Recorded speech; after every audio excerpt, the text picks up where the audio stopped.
terms of difficulty is so much more manageable.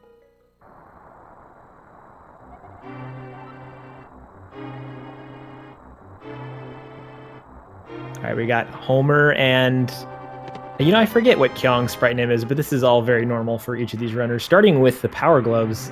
So interesting bit of rando trivia. I don't know if you knew this, Relkin, but it used to be possible for you to get out of this little confined area in standard mode. So you'll see it right here, this guard up on the right. See how he's blocking that gray rock? Mm-hmm. So he didn't used to be there. That was added in because if you play the vanilla game, that guard's not there. If he's not there and you escape, then all sorts of crazy stuff can happen, which can break things in soft lock. So that was added fairly recently, I think. All right. So, as I was saying about standard mode, well, it looks like we've been given the fire rod.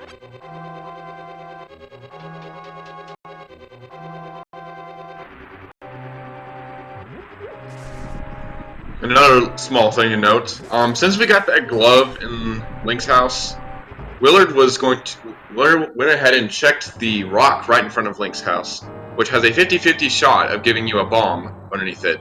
Willard did get a bomb from that, which guaranteed the ability to open up the back of the escape, but Kyong got lucky and got a bomb drop anyway from a guard. Yeah, that's pretty cool. Like, to think in standard mode, you know, you've got so much muscle memory going on, especially if you play NMG, like both of these runners do, that your like instinct is just to go pick up the, oh my god, I'm sorry, I have to interrupt myself for that bow pickup. Well, we were guaranteed a weapon, but I didn't know we were going to be getting more than one weapon. Yeah, I guess because this is not hard mode, the game's giving us a break. Yeah, that's got to be the reason. Yeah, you're right. This is one of those weird scenarios where, like, you know, if you're running a standard seed, you might not think to normally check the world map, you know, like when you're in the overworld. But this is one of those scenarios where if you find a bow in the escape, then you might be wishing that you did, because it might influence where you decide to save and quit to from the sanctuary. Add to the list of our ever-growing collection, we found the mushroom in the boomerang chest. So not exactly a weapon, unless you know, like, some sick poison recipe.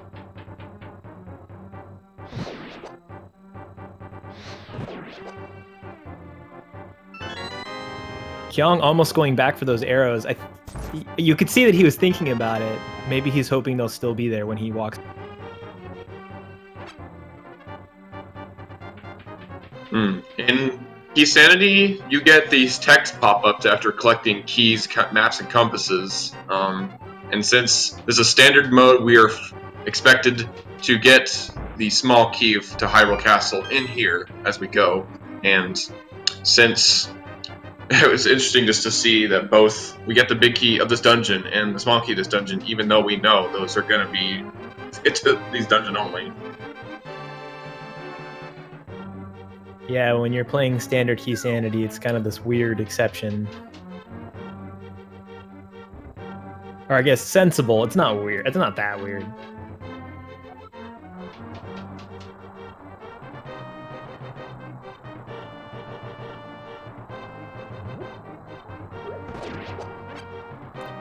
Kyong going for more kills. I wonder if he's just trying to pick up additional bombs for Kakariko.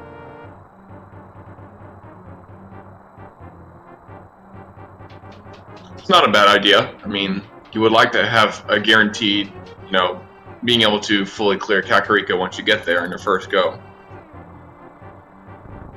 Yeah, totally. And also, maybe with that bow pickup, he's already thinking ahead to, well, if I do want to save and quit to Link's house and walk towards escape, I'm going to want a bomb for Sahasrah's hut. That could also be part of the thinking.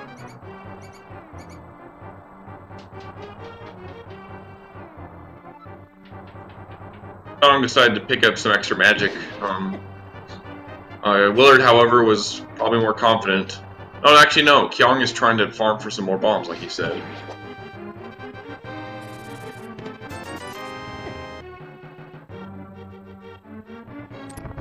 Yeah, I guess either way you go, whether you're going to go to Kakariko, you're going to go early South Shore, you want to go to Eastern right away, you're going to need bombs, right? So I guess that makes sense.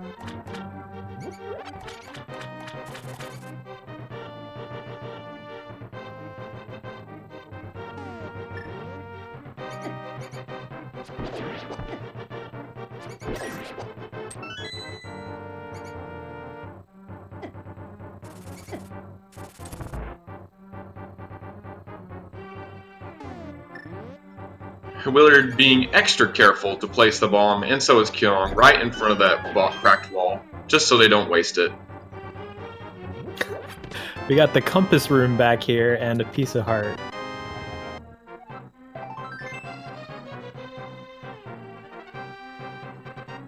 You never know what's back there, and since Kysanity, there's a bigger chance of having nothing useful, and sure enough.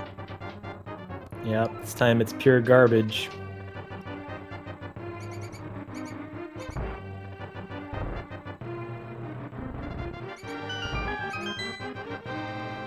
All right, Willard didn't try to stop to pick up some bombs, farm some bombs, as we're assuming Kyong was doing. So it gave him a little bit earlier of an exit from the escape. That's not going to make all the difference in the world. It's not like that's an insurmountable lead or anything. It is interesting, though.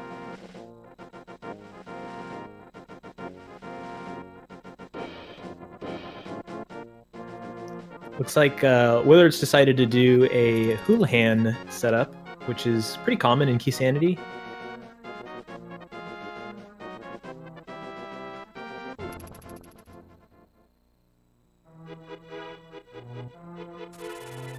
I'm not exactly sure what Willard's doing walking north there. Like, he might be trying to set the camera to the top of the screen. I guess I've never seen that before in that setup. Sounds about right. Over on Kyong's side, you see a green rupee with a 20 on it. And in Swordless, you obviously don't get swords, but they're replaced instead with green rupees with 20s on them. So that would have been a sword if this was not swordless.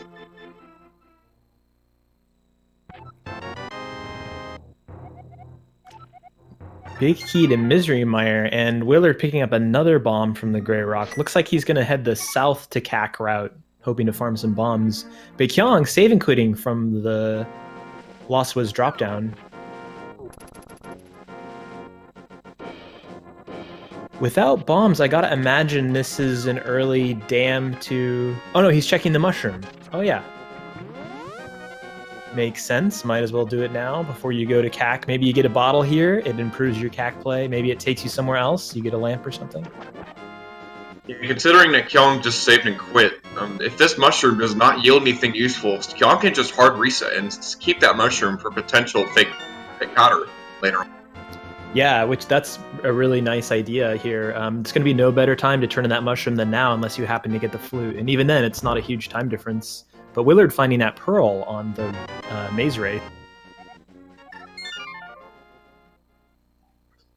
So Jonathan the Flippers used fake flippering to get over to there.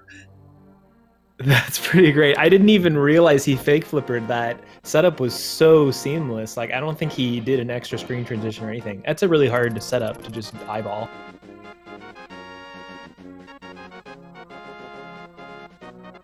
Yeah, since this is all dungeons, we're gonna need those flippers, so hard resetting is out of the question here.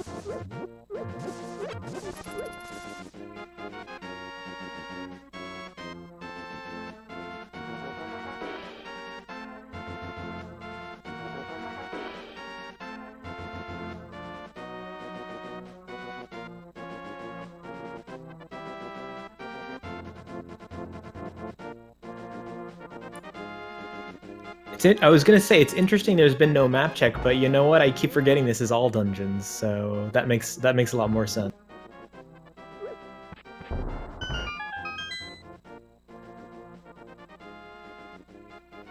So there's obviously still strategy involved in prioritizing crystal dungeons, so that you can go clear G Tower, where there are dozens of items for you to find.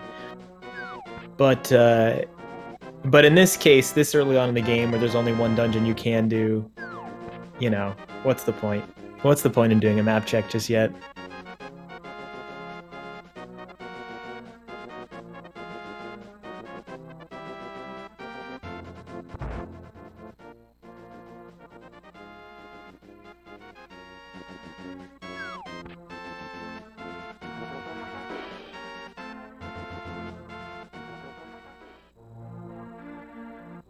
All right, here comes our first big CAC check with a mitt in the well. What else has the well got for us? That's another bit of potential progress with the Bombos. A bottle with a fairy in, a big key to Ice Palace, and a hammer. Oh my god, that is the most stacked well I've ever seen. So just from that well alone, we have gotten our Dark World access, minus that Moon Pearl, obviously. Yeah, both ways you would want Darkhold access with both the hammer and the mitts. It's a pretty nice idea to just head right into Village of Outcasts right now. I wouldn't be surprised if they do that.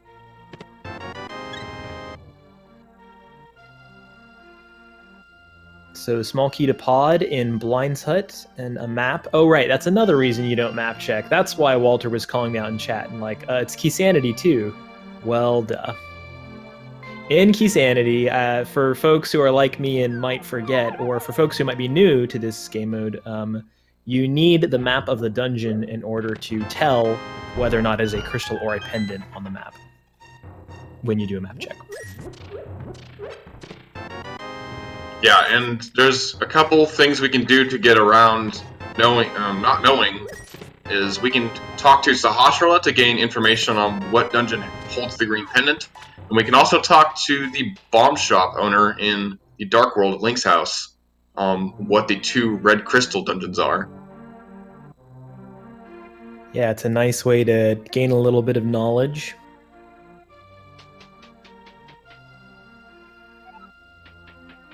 And it's interesting because both of those bits of knowledge are like maybe all you really care about as far as a map check goes, unless you're almost in go mode, to go check G Tower. You only really care about like, okay, well, what are the red crystals and the green pendants? So it's kind of nice that you get that in Key Sanity. WillardJBradley saving and quitting from the Thieves Town, or the Lost Woods drop down. So not going to go straight to Village of Outcasts. But where shall he go?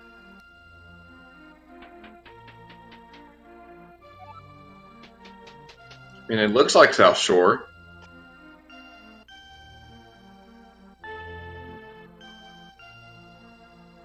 Yeah, I thought for a second he might also be doing the Kyong's move of fake flipping to go check the mushroom, but not quite yet. So we might see him maybe attempt to fake flip when the flippers are readily available. He just doesn't know it yet. This, so you might be unfamiliar with this item since you've seen so much hard mode and expert mode lately, but this is a bug net, and it allows you to catch fairies and stuff. So that's possible in this game mode. I know, blows your mind, but there you go.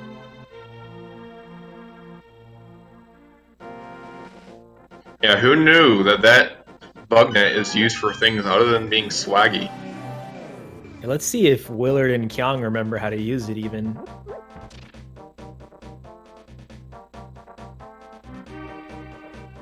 Oh, getting some information from chat. The vetoes were Kyong vetoed defeat Ganon, so he basically forced in all dungeons, and Willard said no thanks to Retro.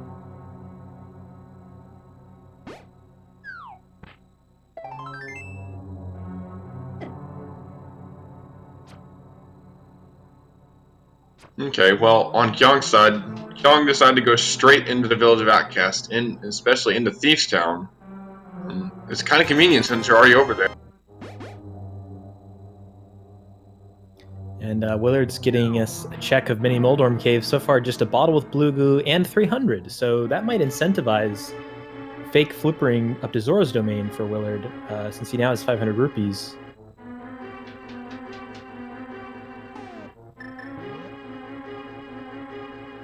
So it's interesting that he could have been able to get the flippers as Kyong did via the mushroom, but he's not really going to lose much time if he decides to fake flipper, unless there's something on the Zora ledge. Then he might have to double dip Zora's domain.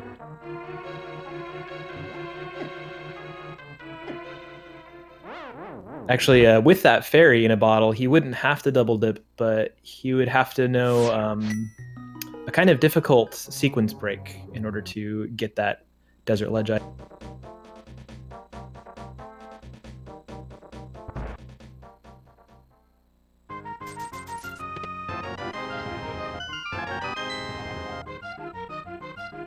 Small key trail continues to Turtle Rock. So we got our, traditional early pod small key, early Turtle Rock small key. Makes sense. There's like a billion of them.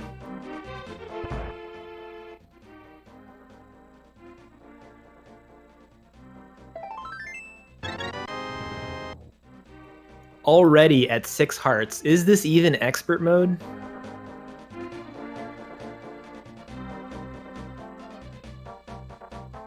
Yeah, compared to what we had done commentary over the first time, this is looking much easier to cope with.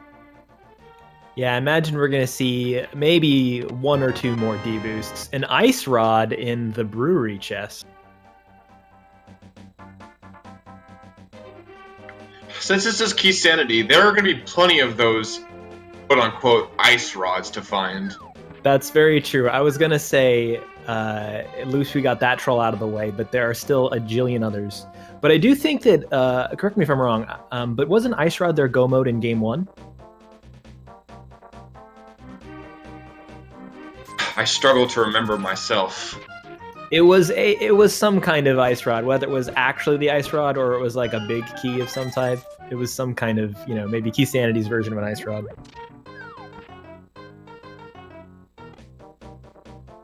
Yeah, maybe chat could help us out.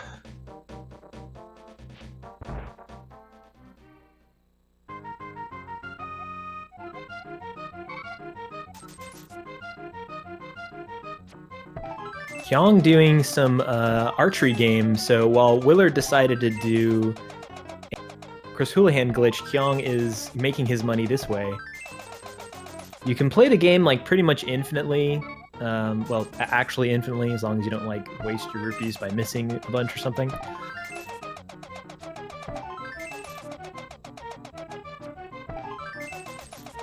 Oh my god, book on Zora Ledge. So that may be required for Desert Palace access, since we don't yet have the flute in the mirror. Willard can't get that right now, unless he refuses to pick up the Zora item right now and then does a fairy flippers off of the waterfall. So depends on what Zora has. He did set up to not pick up the item, but it looks like he's saving and quitting. I don't blame him. That is a hard sequence break.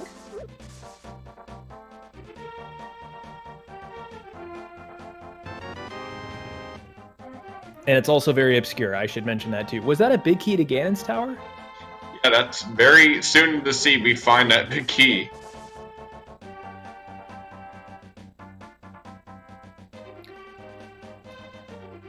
Oh, sorry, I might not have called out the actual item that was on the ledge. I just might have been like, we want that item. It's the book on the Zora ledge, for folks wondering. Oh my god, Walter pointing out in chat that that the tablets are actually in logic and swordless mode. So if you weren't aware, for folks in chat, there is a bug right now in V30 wherein you can't check, or the tablets cannot have progression because a second sword was not considered in the item placement. But in swordless mode, it doesn't matter. So all you need is the hammer to check tablets, making them in logic, which does give value to the book.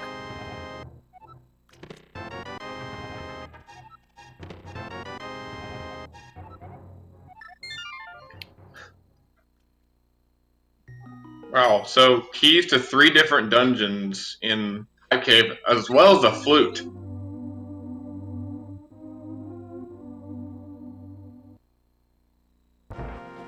Yeah, with that flute, I guess you could go over to the Mire area, check that out, and see what the medallion requirement is. Not to mention, of course, just ease of moving about the world. It's pretty convenient for Kyong, who decided to pick up Jeremiah before doing the rest of the Darkworld checks. Now you can just conveniently activate the flute right here. Yeah, that worked out pretty well.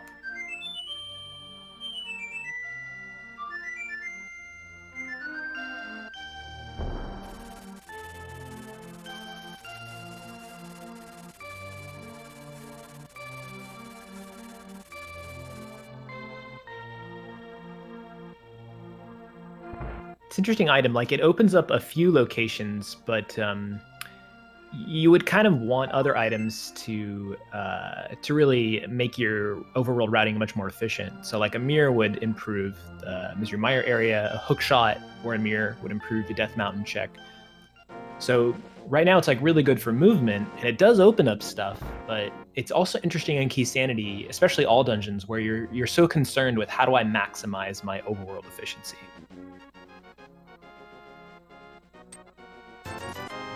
Yes, routing is one of the major things that differentiates between the good players and the bad players in Randomizer.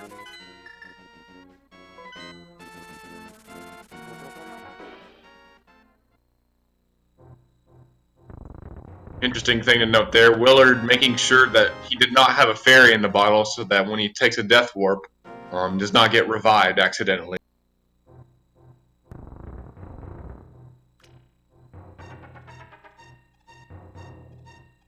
Yeah, it makes me sad, because fairies can be so useful for sequence breaks, but sometimes you just gotta hold on tightly and let go lightly.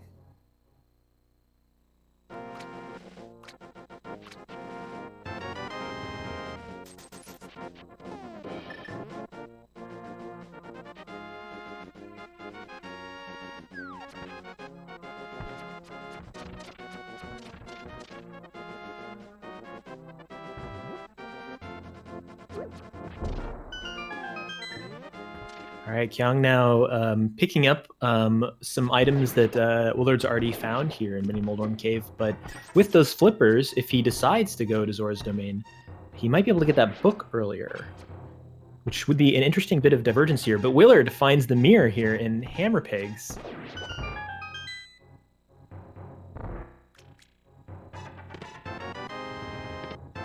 So... Oh, no, I'm sorry, go for it.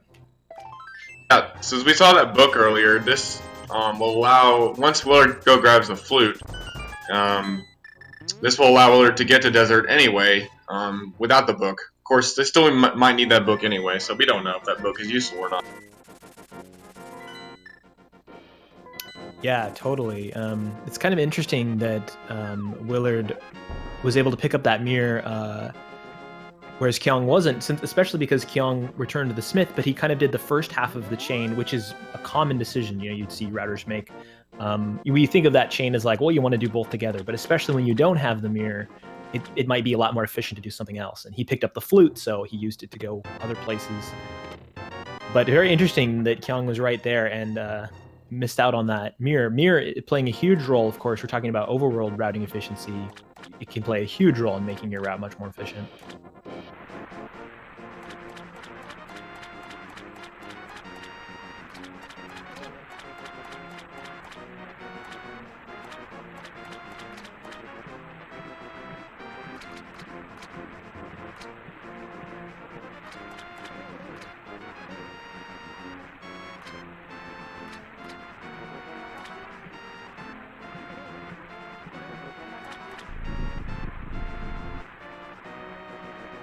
Willard saying no thanks to the compass as Kyong gets their scam.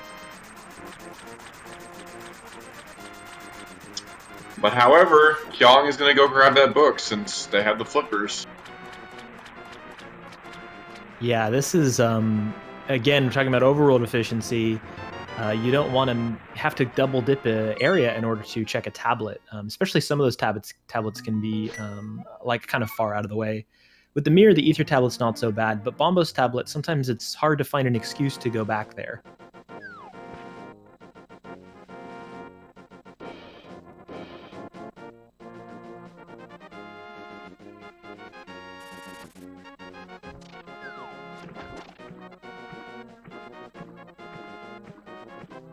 Kyong taking an interesting route to go check these water spots, I guess because he wants to start with Hobo. And then he's going to be able to flute from here.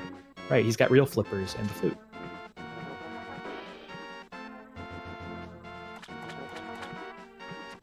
Speaking of flute, where was flute? Looks like Willard didn't grab it. Was it Sick Kid? Oh, flute was in Hype Cave.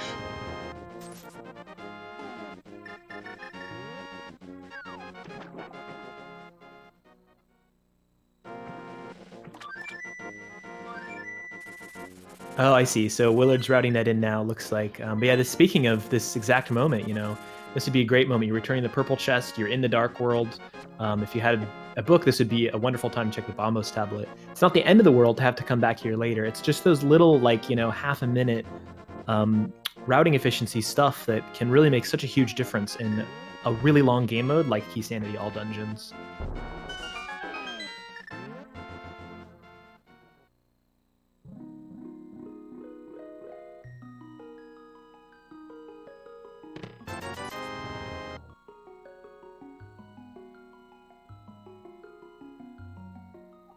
Okay, so now that we have the hammer and the mirror, at least Willard does.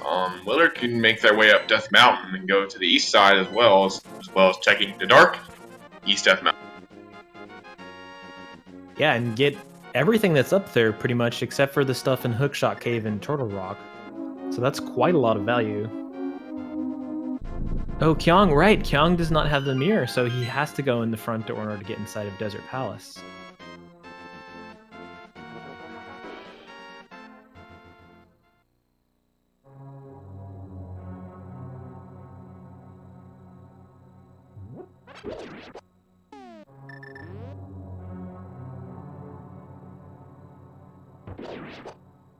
All right, Willard's picked up that flute now. I'm assuming he's going to go activate it at this point, which might incentivize him to turn in that mushroom. He'll be able to do it slightly quicker than Kyong was able to do it, since he's going to be able to flute there. Although you don't really want to activate the flute and then turn in the mushroom when you haven't just save and quit if you're planning on fake powdering. I'm just trying to think about what Willard's route might look like to get that book. If he does end up getting it, it might not even be required for all we know.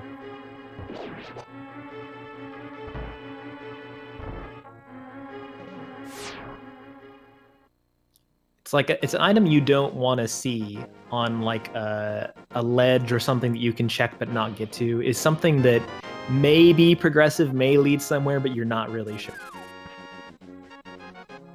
Kyong finding the big key of Thieves Town, and then abandoning ship from Desert Palace.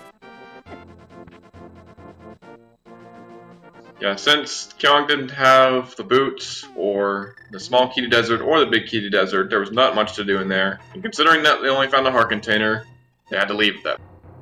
All right, yeah, this is Key Sanity, so apart from not being able to check the torch item in normal game modes, preventing you from continuing on in Key Sanity, of course, you would need the keys to do stuff in the dungeon.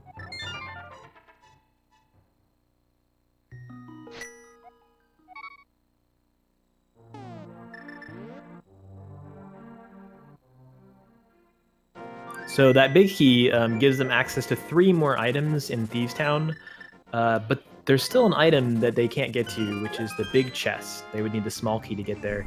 So it's kind of an interesting key to grab because it's a dungeon you can clear, you can complete. You're just going to isolate that big chest, which is kind of scary. Meanwhile, Willard finding a Swamp Palace big key, which is one of those kind of big chests that are easy to isolate, since they are not, the big key is not required to get to the boss. It's just used to open up the big chest.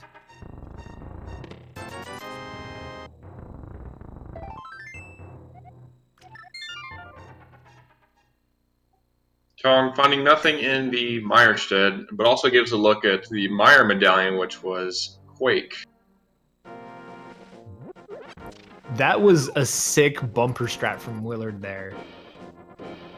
That was like a crazy, it wasn't exactly a deboost because he didn't take damage, but that was just really, really cool, and picks up the Quake in that Meyer dungeon as well.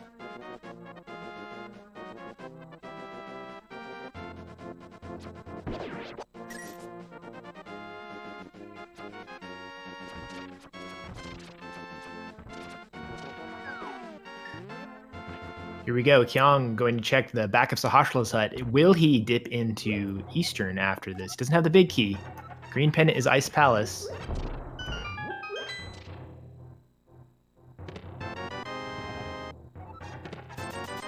Speaking of Ice Palace, we got an Ice Palace small key. Not strictly necessary, but it is super convenient. Will save you time in that dungeon.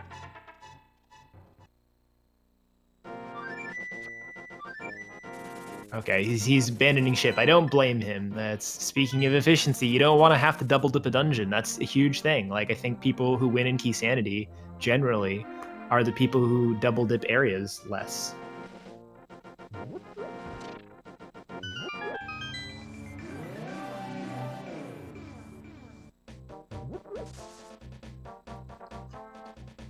With that fire rod, we're able to do all of Skullwoods. So in swordless mode, of course, you don't need the sword, even though typically you would need a sword in this dungeon, because all curtains in the game are pre-cut.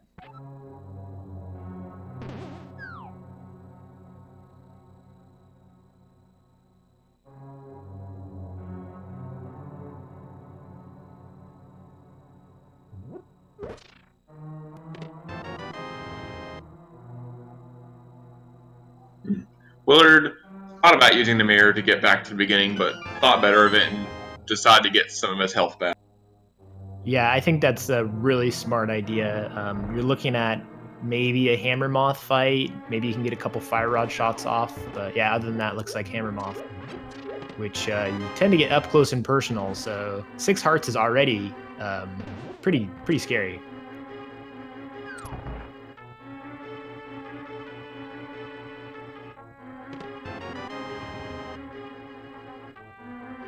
Oh my god, getting trolled by that red Bari there.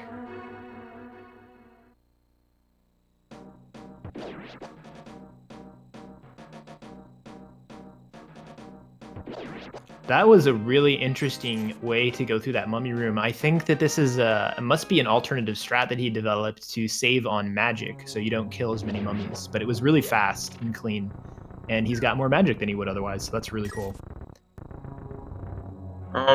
Even though Willard has 2.5 hearts right now, Willard does have a blue potion, I'm pretty sure. Oh, that's huge.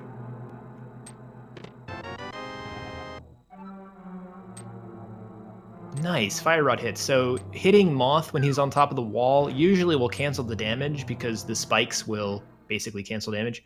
But there's one little spot that he can be, and it's when he's over that block.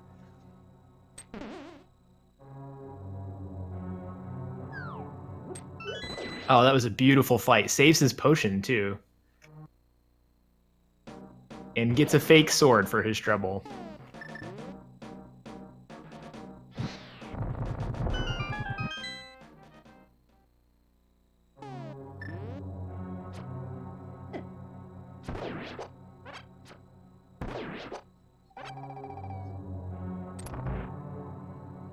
All right, Kyong getting ready for the same fight, going in with a lot more maximum hearts. How does Kyong have so many more maximum hearts?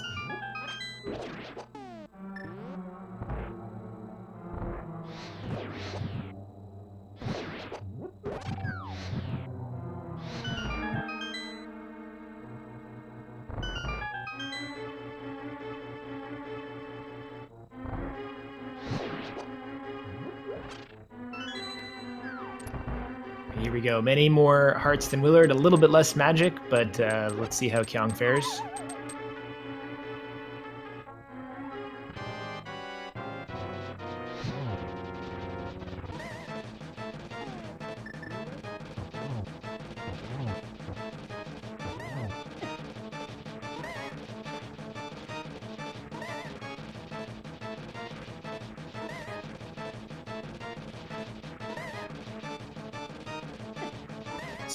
Playing it safe here. He knows he can't hit Moth where he is. The RNG is just real bad here, so he's just hanging out on the other side of the room and then takes him down pretty cap. I think he intentionally soaked those spike hits because, you know, he's got plenty of health.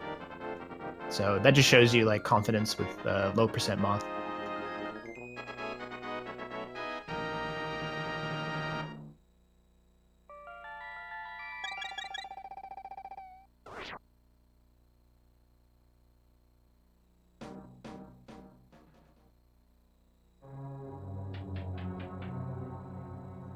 Okay, so since Skull Woods is a red crystal, that means all we have left to check the Pyramid Fairy is to go beat Turtle Rock. We're still quite a ways away from doing that. We don't have enough keys, or the big key, or the key in Samaria. But it could be interesting if there happens to be an important item behind the Pyramid Fairy or something like that.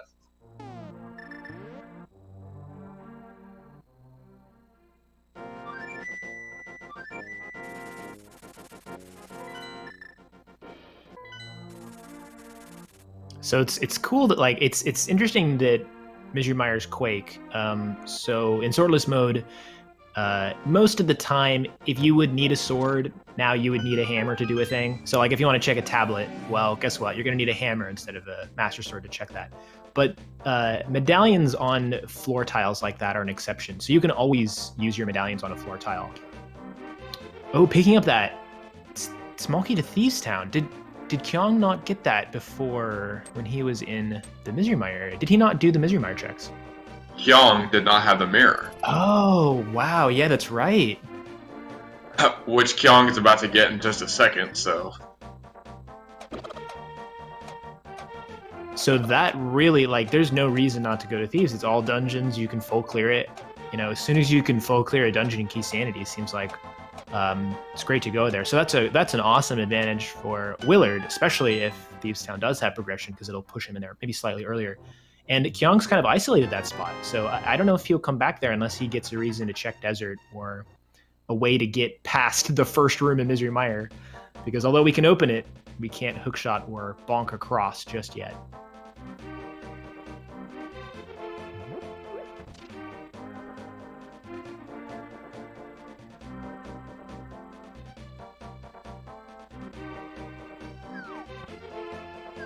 Okay, well, Willard just now turned in Mushroom, and there's the flippers for Willard. Yeah, so looks like we're not getting any fake powder today.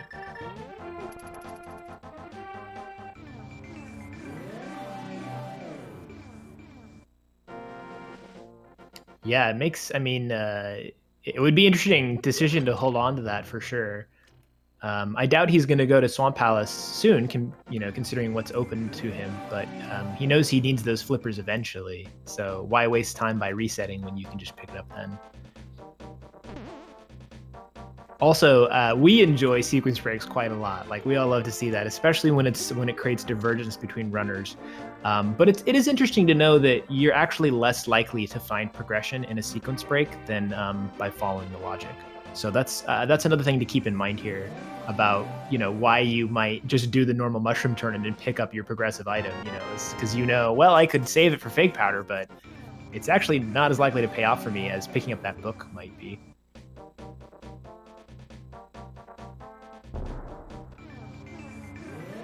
And now since Kyong has the mirror and the book at this point, Kyong will be able to check the Bombos tablet, like Willard did not. Ooh, yeah, this could be if this is progressive, but oh, it's just 10 arrows. That's a little disappointing. Yeah, well, still one more tablet to go. And a ped check, I guess, is another thing. Willard was over in the Skullwoods area with a mirror, which is when you might normally think about routing in ped, but didn't have that book, so that could be another way that Kyong might take advantage of that early book that he was able to grab.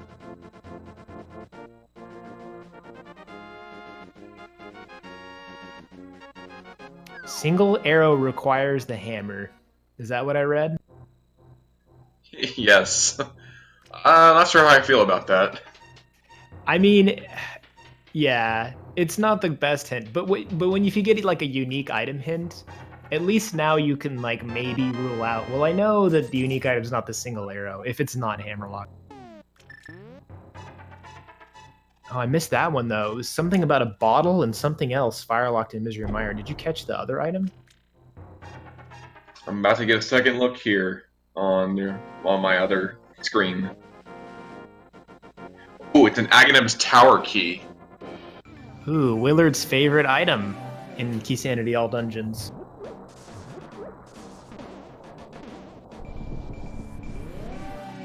Okay, so we've located one Aghanim's Tower key, so now we just have to find the other one.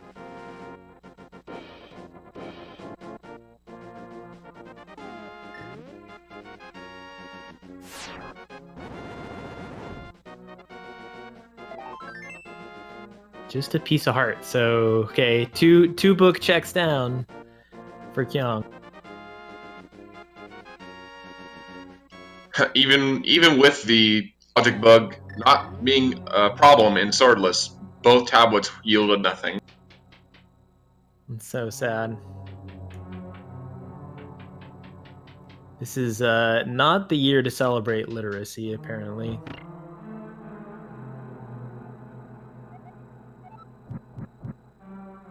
So Willard finding another Ice Palace small key, not like super useful to have, but I think it could be useful in terms of how you might be able to route that in Key Sanity if you're checking all item locations.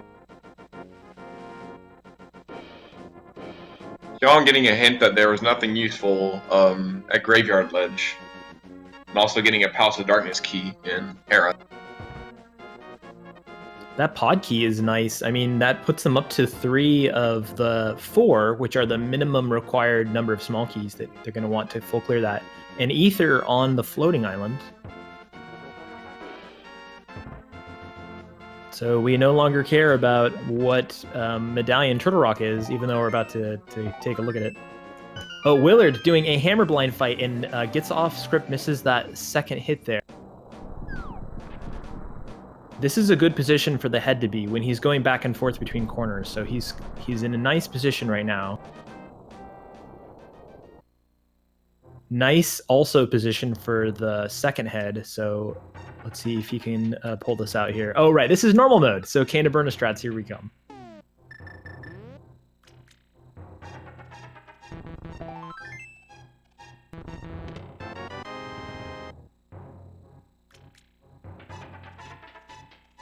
So there's nothing useful in the big chest of Thieves Town, so that's not gonna bite Kyong. It might be in the back of their mind though.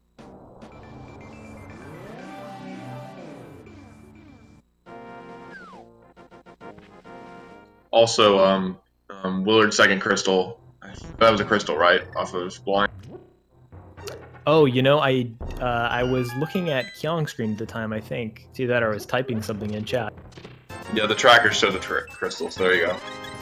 Well, thank you, and a great time to shout out Hahasel for tracking for us today. Key Sanity is not an easy thing to track.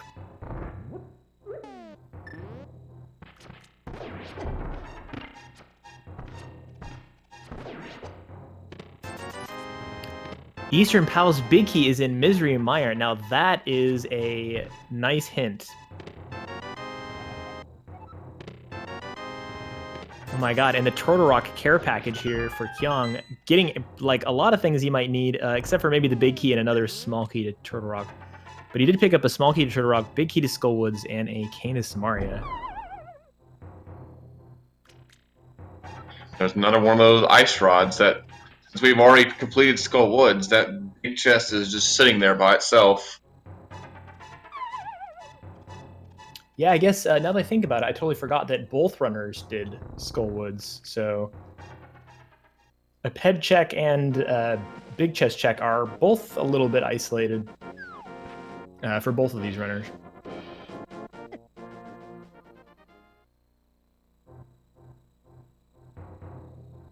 Willard tried to use bomb strats on those pen gators, but used a lot more bombs than he would have liked. Yeah, this is the bomb dungeon. Like, there's so many bomb jumps you might want to do depending on the routing. That was an interesting bomb there from Kyong.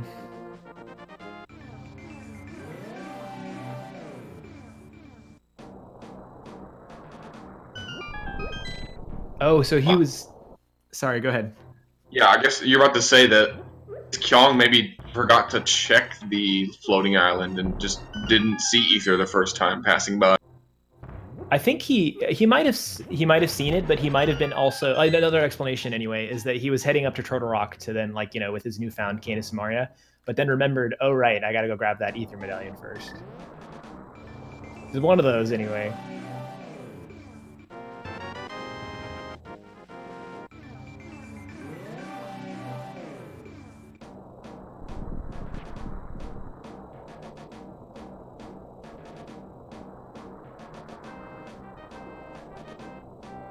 All right, Willard getting off a nice bomb jump, which is good because he's got 3 bombs remaining. There are some nice bomb strats coming up in this Pain Gator room, but if he uses them and he gets it perfect, he'll still only have 1 bomb, which he might need in other places in this dungeon.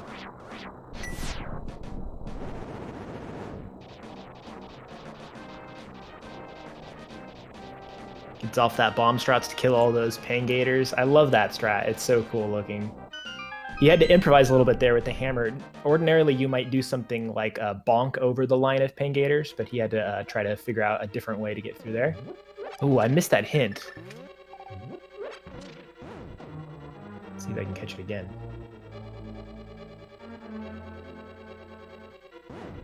Something is Mimic Cave. I didn't fully get it. Maybe chat will help me out. Armor. Okay, thank you, chat.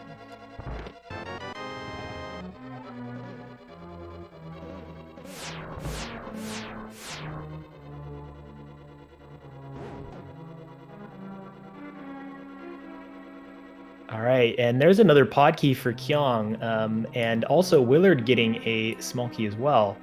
So Kyong's now got what he needs to full clear pod, except for the big key. And that small key from Willard's side is the Tower of Hera small key, which is another one of those locations that's kind of like easy to isolate a single chest. So kind of nice to have before you go up there.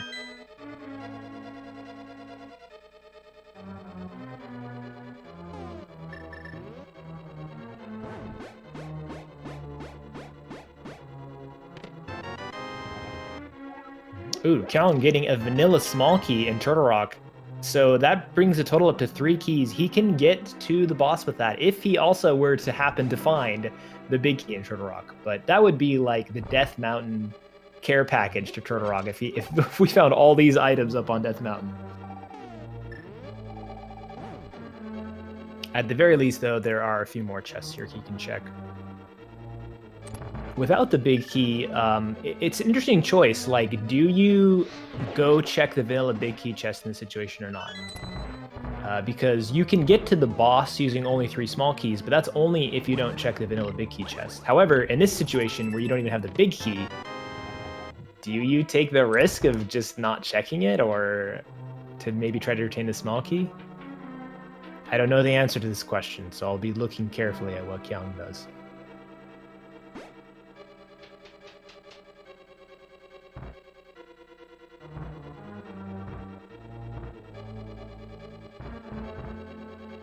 So without a hook shot, Willard's got to do the vanilla thing of bombing through the floor.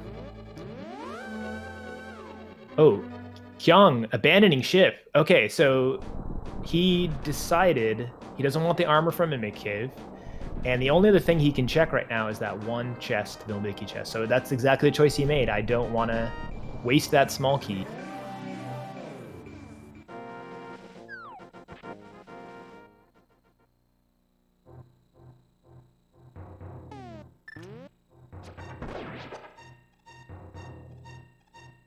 All right, here we go. Willard heading into the cold stare fight. This is a hard one. Just a hammer and a few hearts. Looks like he might have tried to activate the bombos as soon as he fell down. I'm not for certain. I saw his sprite do some kind of animation, but he also might have just been like slashing. But yeah, you do need to be stepping on the medallion, the floor medallion icon thing in order to actually use the bombos. So he's got to be really careful here. I think he's got another potion, if I'm not mistaken. Yeah, and he just wanted to get some fire rod shots off. So he maximizes his magic that he's going to refill. Very smart. Kyong, meanwhile, got a big key from the Spiral Cave, so now going to head up and go to Tower of Hera again. This is going to be interesting because Willard could potentially one-shot that whole dungeon, whereas Kyong is going to definitely two-shot, maybe three-shot it. And picking up a vanilla boss heart container, and of course that green pendant, which we don't know what that gives us yet.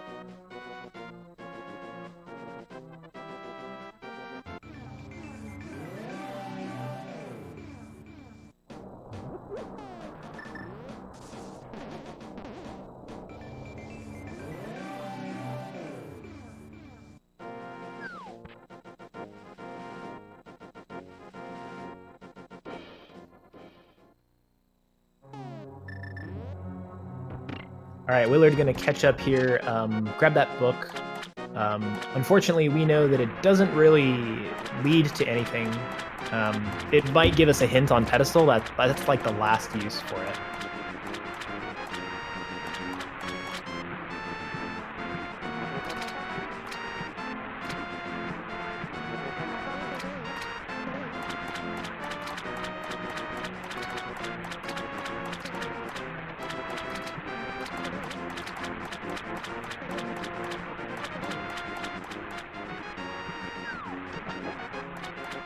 A unique item is a Kakariko Well. Well, which one are you talking about? Because I'm pretty sure there were like 4 unique items in Kakariko Well.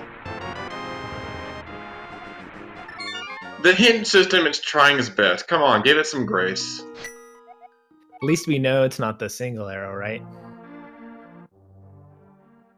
I mean, it did tell us about the fact that there were really good things in there. So, yeah, like you said, one single arrow. Looks like Willard is heading towards Sahashala.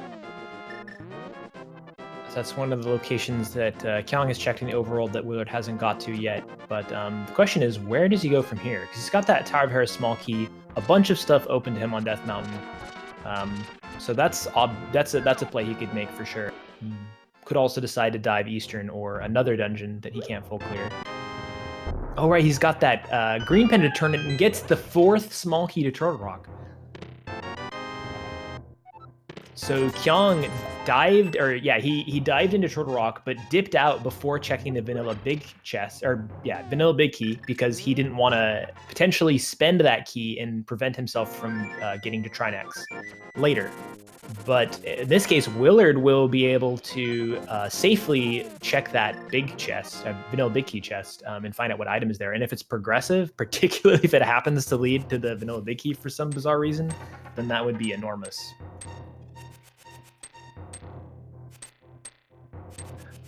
Yet another fake sword being found on Moldorm.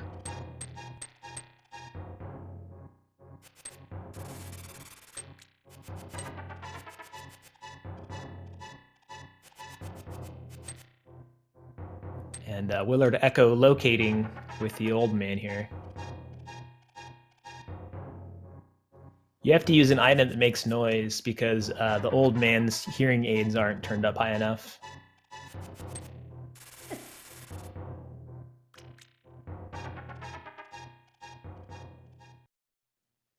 Over on the left side, Kyong is getting a look at Spike Cave.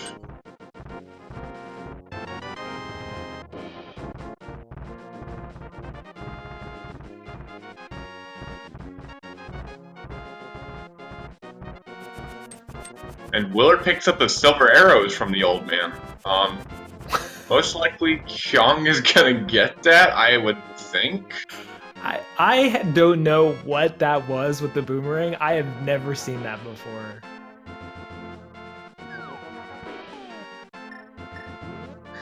I think the boomerang does take... I think if you walk in a straight line, the boomerang doesn't make it back to you for a long while, so that's why that happens. I thought it would if you were walking. I thought it was dashing that it didn't, but maybe I'm wrong.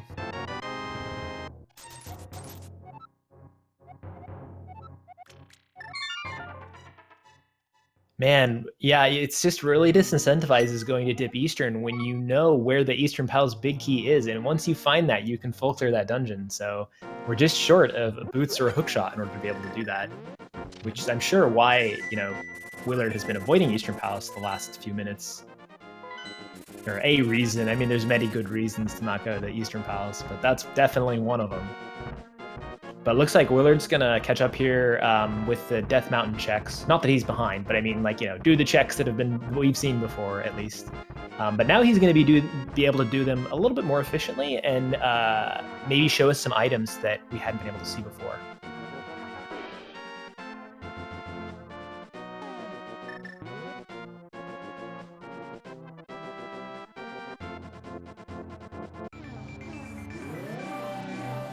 Yeah, but you know, if that hookshot and or the boots are in Eastern or something like that, that's gonna feel a little annoying.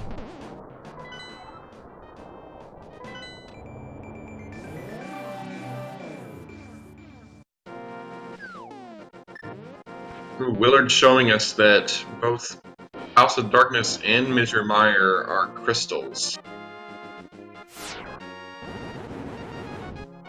Oh, it got that, snuck that map check in when I wasn't looking. So at this point we know 5 crystals and a pendant. Oh no, 6 crystals, excuse me.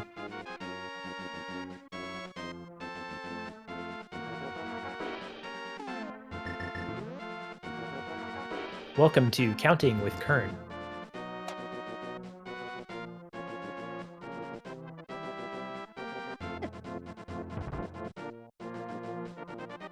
Okay, Willard is checking the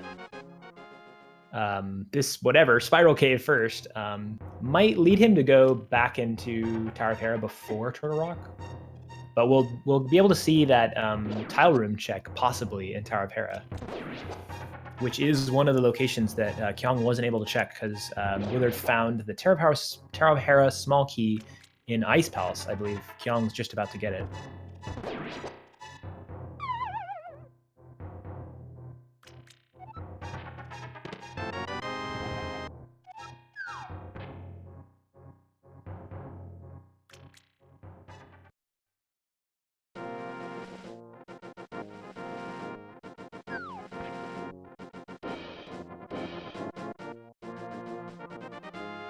Okay, WillardJBradley is coming up on Paradox / Turtle Rock care package cave. Looks like he's going for a potion, or maybe he's buying bombs? Yeah, Willard has no bombs. That was his last bomb just then. Oh, yeah, that's really smart, because he was going to have to spend a bomb to open up the... I want to say the lower side, because there's a staircase right there, but in the spoiler log, this is actually called Paradox Cave Upper, because it's Paradox Cave. Yeah, makes a whole lot of sense. Yeah, it's Paradox Cave.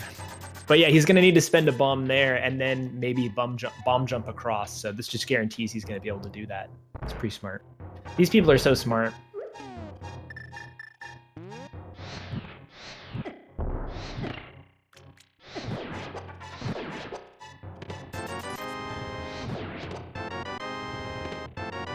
Yeah, Willard now picking up his Cane of Samaria and his third key to Turtle Rock. Now, I see that Kyong also has 3 Turtle Rock keys. Which Turtle Rock key did Willard not pick up? There is a vanilla Turtle Rock key in the dungeon. Oh, okay, so that's really convenient then. We still are missing that big key though. Yeah, but I mean, this would be terrible. This would be really trolly for Kyong, but it could be in the vanilla big key chest that Kyong didn't want to go to because he would be isolating Laser Bridge and Trinex. Or he would be cutting himself off from access to that, rather.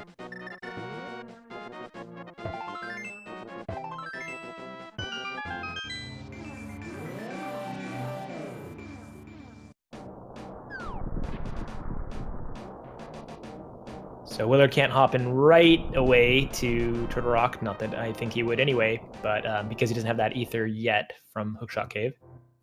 Kyong getting a little bit beat up here. I don't know if he has any potions, but this could be a very difficult Cold Stare fight with 2 hearts. Okay, answered my question. He's like, yeah. Do you need an explanation? I got one here right for you. Yeah, he heard me. Okay, do you know the answer to this question? Kyong just did a kind of funny swag strat where when you push a block, if you continue to hold in the direction, even if you're doing a diagonal, you'll stay in the pushing animation, even when you've stopped pushing the block. Do you know, are you actually slower, or do your feet just like move slower in the animation when you do that? That I do not know the answer to. I'd be curious to know that answer. Because it's like a swag strat that I really like that swag strat. Like it looks really funny. But I've always wondered, like, is it true swag in the sense that you're doing it even though you're losing time? Or is it just, like, funny?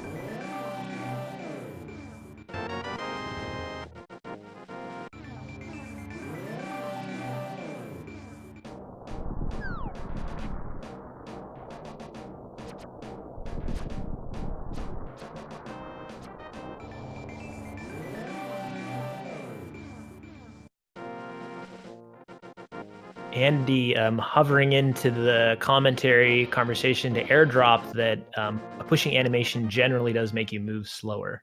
So that's interesting, but probably not by much, I would guess. Wow, subtle. Yeah, you like that? Other than that, Kyong just showed us a clinic on how to take care of cold stare. Had to be really careful though, because they did not have any more health potions or anything like that, because one hit from one of cold stare puffs would have been instant death with 4 heart. Yeah, that was really fast.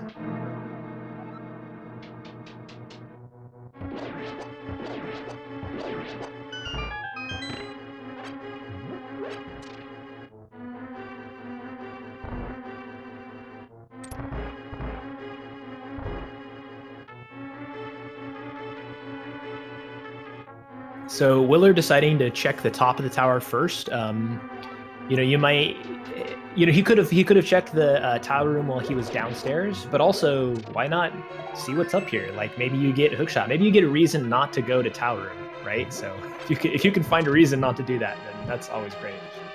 But that is one of the checks that Willard might be able to check that we haven't seen yet. Kyong wasn't able to do. So personally, I'm hoping we get to see what's there.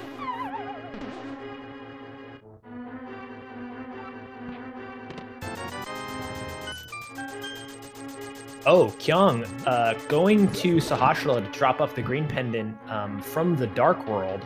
So setting up to do pod now, and probably not happy to see that small key there, because now he knows he could have safely grabbed that vanilla big key chest.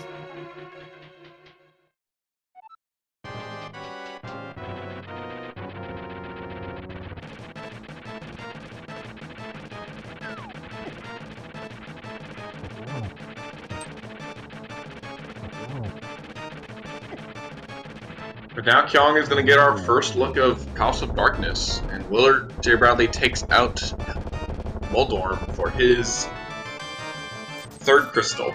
4th dungeon, 3rd crystal. I always get the dungeon counts mixed up, but isn't Pod the one that has 14 items in it in Key Sanity? Yes. Pod has the same amount of items as Kyong has arrows right now. Coincidence? I don't think so. I'm pretty sure that's why Kyong came here. Oh, he scared me a little bit going in the front door. I thought he was gonna use the front door small key, which would be a bold move. Oftentimes you do find a vanilla pod small in one of these 14 locations. Of course, you can only check. That hit just then, Willard's gonna feel bad when he finds the cash here in the basement chest. All I saw was Fire Tower of Hera, so it's just cash. That's sad.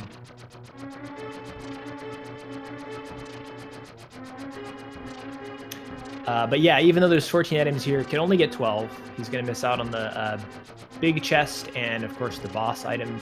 Unless he finds the pod big key here somewhere in pod, which would be cool.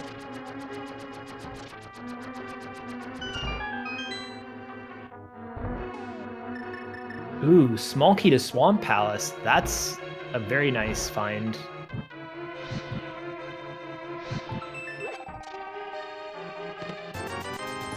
Yeah, without that hookshot though, it's not looking like a great play, but we could still find that hookshot very soon, even still.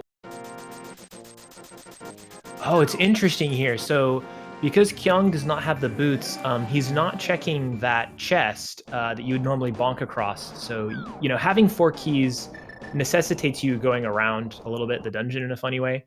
You could go the long way and just walk across the room.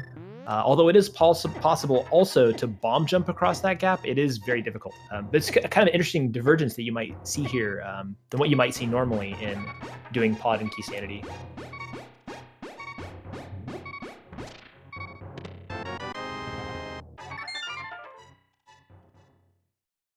So Willard decided not to go into Turtle Rock, which I don't remember. I don't think there was anything great there except for one of the Turtle Rock small keys. So he's not missing out on progress just yet. I think he's maybe waiting until he gets a big key, and then that becomes a super juicy place to just do all in one go. But yeah, we know he's not missing out on much. I mean, it's the one Turtle Rock small key, and then whatever's in the big chest there, or the vanilla big key chest.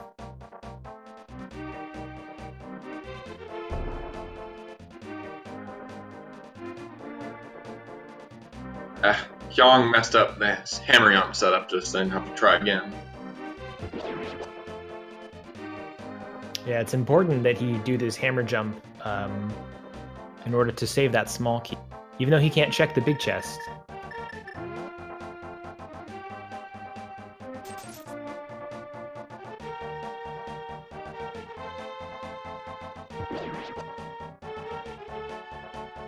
See if we can spy what's in this dungeon. What's in these chests. Sometimes you can't see the items they pick up. Okay, well there's a nice helpful text box. That looks like the second Aga Tower key.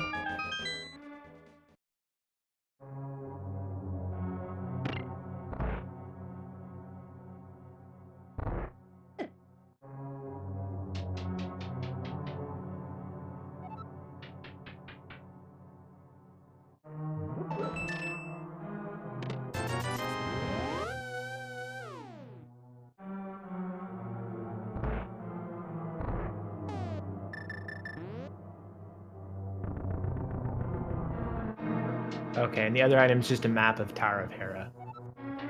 Kyong is going to go back through. Is he going to go the long way around, or is he going to go through front door?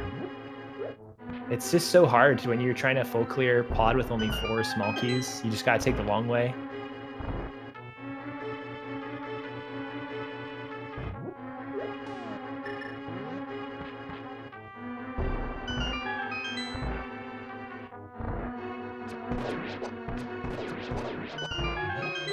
So these runners look pretty neck and neck. Willard has been able to complete another dungeon on top of Kyong. Also has maybe, we don't know yet, but he's maybe saved a bit of time by avoiding Turtle Rock, whereas Kyong dived the first few chests. But the major difference, I think, is because Willard got that mirror earlier, he was able to check checkerboard and get the Thieves Town key, which allowed him to go and clear that a little bit earlier.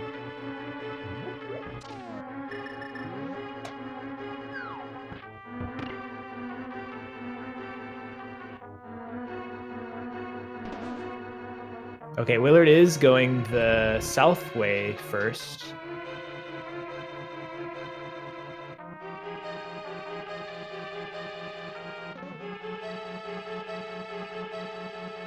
Yeah, kind of a more traditional, like, I'm gonna grab this chest before I continue on, but because you can't bonk across that gap, he had to go the long way around.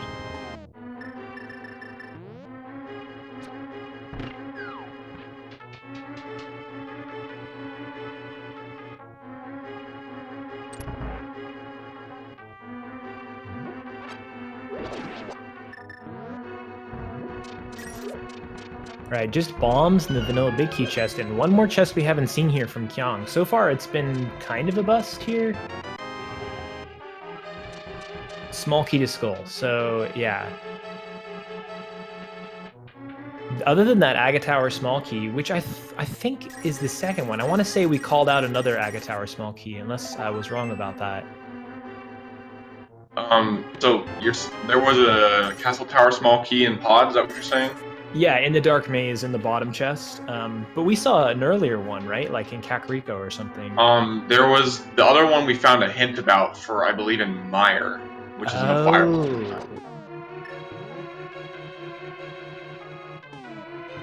Oh yeah, that's right. Okay.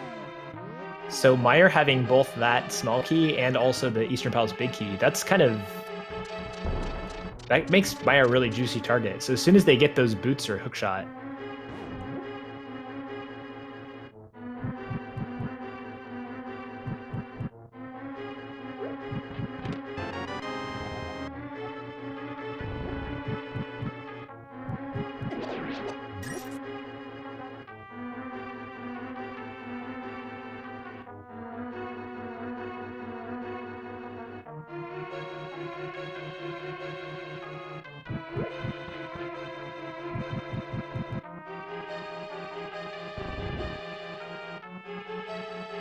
Kyong deciding to go ahead and take a look into Eastern, even though this means that you're probably going to have to double dip. I mean, yeah, you will, since you're already in here. Yeah, I mean, I kind of like this play. It's interesting that no one has done this earlier, to be honest. Hour 10 in. It makes sense that you would avoid it because, you know, if you have the big key, then you can do it all in one go. But also, this is what we would call a Sphere 1 location. Was that a unique item for Big Red Bomb? I didn't see the bottom part of that hint. Yes, it was some bombs or something like that, and a unique item requires a big red bomb. Okay, so we know that the single arrow requires the hammer. Therefore, we cannot beat a single arrow in the Pyramid Fair. Yeah, Willard taking a death there in the top of the dark maze. That really hurts. And it decides to use a small key on the front door, so he's going to save some time here rather than going all the way around, but only if he can find another pod small key somewhere.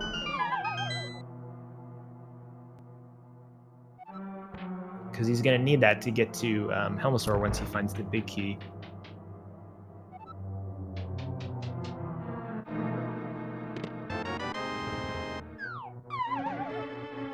At least I'm pretty sure that was an intentional death, unless it was a death warp? Maybe I didn't see him open up the other chest, so I apologize if I called that wrong. Unfortunately, oh, you know what? Willard, yeah, that was intentional because Willard just hard reset, and Willard just saved a key. 10,000 IQ play. So that was okay. Do you want to explain why he did that? Yes, I will explain that. Okay, so if you die inside of a dungeon and you save and continue, you respawn at the beginning of the dungeon. Normally, when you save and quit, you can choose your respawn point upon re-entering the game. But since you're in a dungeon, you're still in the same dungeon if you die and save and continue. Since you save and continue, obviously saving means you save that state. Willard saved the state of having a key to pod and used the key to check to see what was in the vanilla big key chest. Since there was nothing useful in there, Willard found it okay to go ahead and just hard reset the game to reset his state back to having that small key, which means Willard can now not have to worry about finding another Palace of Darkness key. Yeah, that's really nice, and mainly what that meant is that he could open up the front door and save the time that, you know, for instance, Kyong had to spend going all the way around the right side. Oh yeah, yes. So I guess the main point of doing that was to save a whole bunch of time and also keys. So.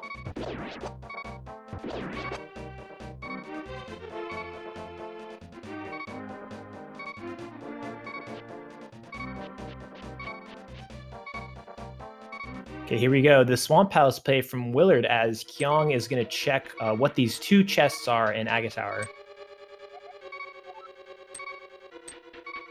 Okay, we got a unique item requires the hammer hint and just arrows in the first chest of Aga Tower. These are going to be dark rooms, made a little bit nicer by having the fire rod. Actually, a lot of bit nicer.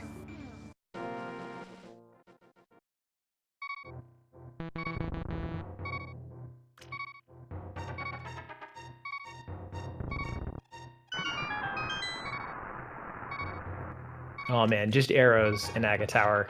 Sad day. So hammer requires, interesting thing about, you know, whether or not an item is required is it has to be required in all game modes. So there's not too many places that could be. Although we have seen, you know, we've seen mirror in hammer pigs already, so it could have just been referring to that. Wow, okay. First chest in Swamp had the big key to desert. Okay.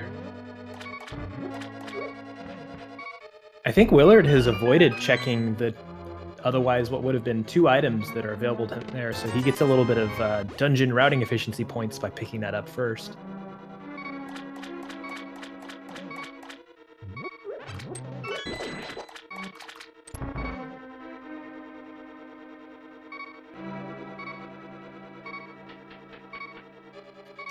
Chat talking about boots hints. So yeah, we haven't seen any hints about boots or hookshot, but there is a guaranteed boots hint out there. Or is that not true in Key Sanity? I'm not sure, because I know there's a guaranteed Ganisour Big Key hint in Key Sanity, but I'm not positive if it replaces the Boots hint. Yeah, that's actually, I don't know that either, so I would be, okay, someone in chat saying that there is still a guaranteed Boots hint, looks like. That might be an interesting reason to like route in a location just for a hint. I mean, so far the hints we haven't seen. Oh my god, there's Hookshot in Swamp. Vanilla much? Yeah, like actual 100% vanilla. Oh my god.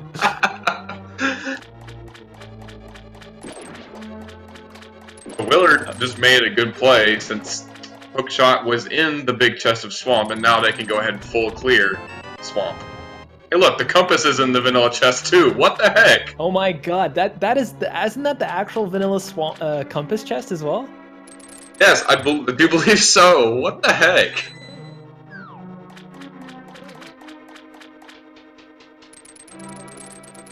So Kyong found that Thief's Town Big Key finally in Checkerboard Cave, so deciding to route in Thief's Town, I think this is a very smart idea. Unfortunately, we know that there's nothing here, except for, of course, the fact that they need to beat the boss. But with that hookshot grab, that opens up so many locations to what has started to become a kind of bottleneck seed. I mean, it opens up the rest of this dungeon, that's big, but then also there's Hookshot Cave, and then all of Mire, which is probably the most significant part of all, since we know that there is progression there.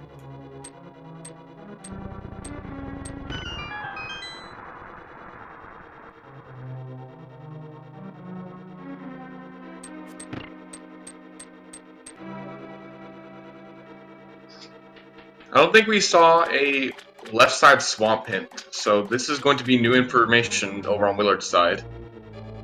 I like this play though, like a lot of the times you might decide to go do the back half first in case you get more items. But honestly, he's so far away from go mode. I mean, he still needs several items that, the only reason you do that is if you got go mode in the back part of the dungeon. But you save time by doing the left side check now, so this makes all sense.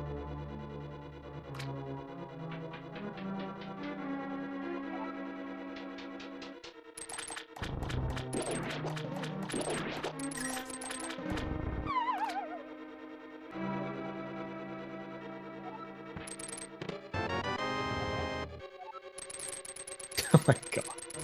Well, the map is also in here, but that's not vanilla, unfortunately. Keep the streak going.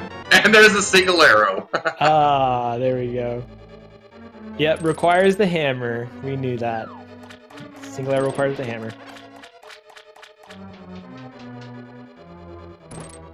Okay, interesting thing about Key Sanity. I believe that this is something devs would like to change. However, as it currently stands, you need both the compass and the map for a dungeon in order for the boss to be in logic, to be considered in logic.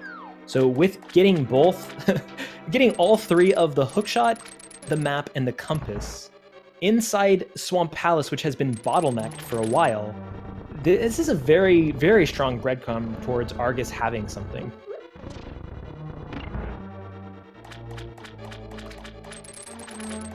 Speaking of the hookshot, now we have access to that Eastern Palace Big Key in Misery Mire. Yeah, and that Aga Tower small key. So Kyong went and dived inside the tower to check 2 chests, but Willard's going to be able to do it in one go, as long as they're comfortable with dark rooms. Or they find the lamp before them. Oh, here's Kyong's hammer fight.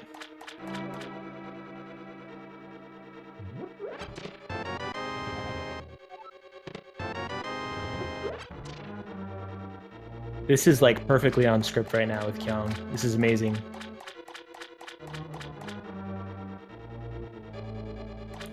Very nice fight. As Willard found another small key to pod as well as the blue mail. So that's nice for Kyong. Willard, of course, still has the keys he needs to be able to get to Helma, because he did the save scumming, but Kyong does need another pod small now that he's spent all 4.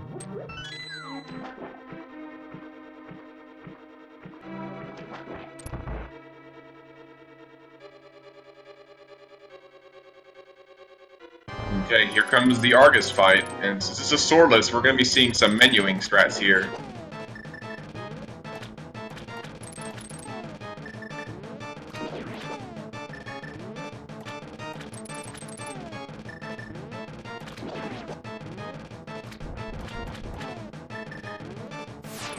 Looks like Kyong is heading up to go check the lumberjack ledge, which I don't think we've seen yet. Still without boots, so we can't get it, but you know, he's in this area to check the bumper ledge, so if he doesn't check it now, he may never check it. It looks like it's just bombs. Aside from getting the next dungeon down on Willard's side, we will be able to know if Swamp is a pendant or a crystal once Willard takes down Argus.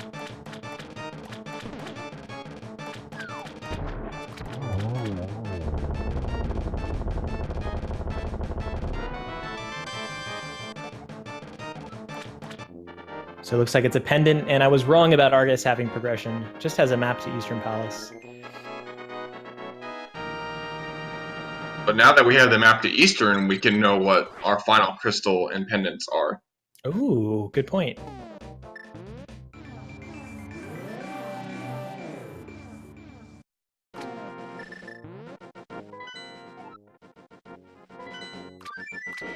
All right, pendant Eastern Crystal Desert.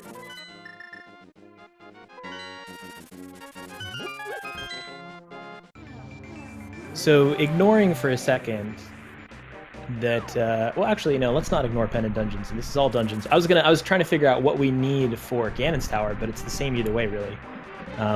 We're just looking for a pod big key at this point and a Turtle Rock big key. And I believe that's it. We know where everything else is.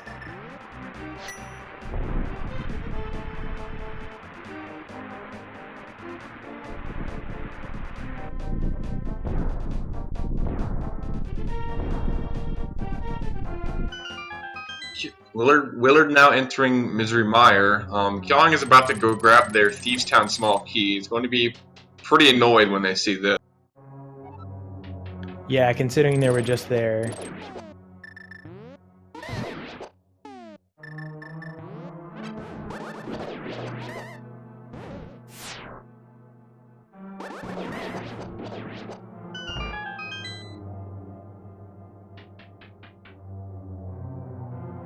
Okay, so I struggled to remember how many items there are in Misery Mire. I want to say it's like on the order of like 10 or something like that. I think it might be another one of those 8-item dungeons, but you know, I'm not positive, to be honest. Oh yeah, it is 8 because 3 keys, the 3 dungeon items, and 2 items, so it is 8.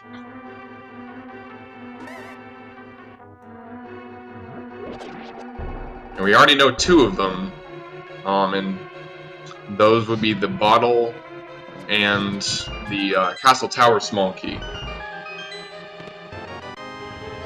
Speak of the bottle.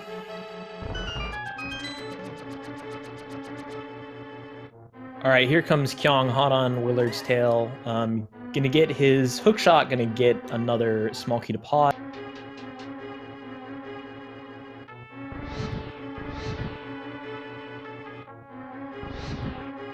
So I think it's safe to say that Willard has a bit of a lead at this point, like pretty much a swamp clear.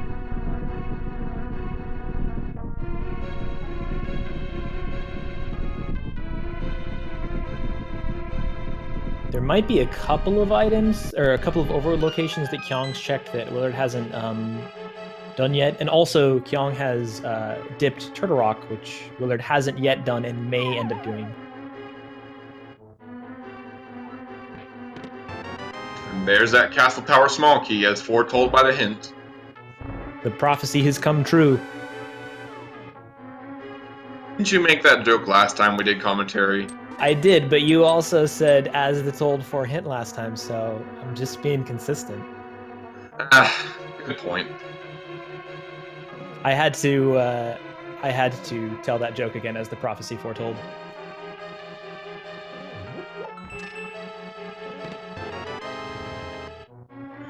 And we also find a shovel here in Misery Mire. All right, well, we're 3 for 3 for items that actually open up locations in Misery Mire.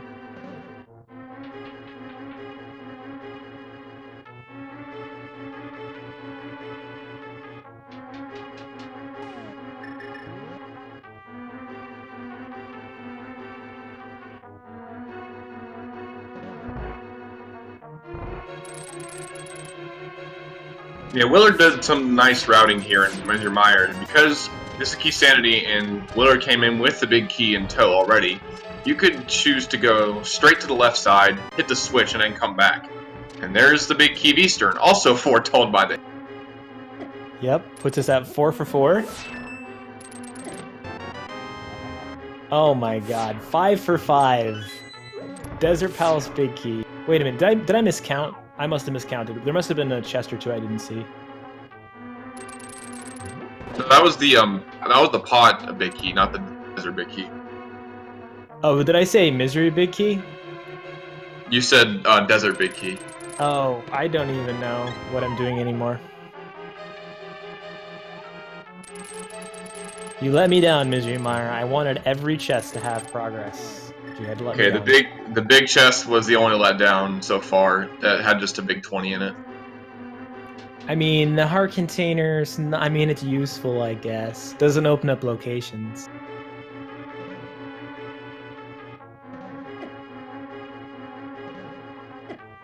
Here, Willard showing us one of the trickiest dark rooms to get through, trying to place the Canis and Mario block in the right place.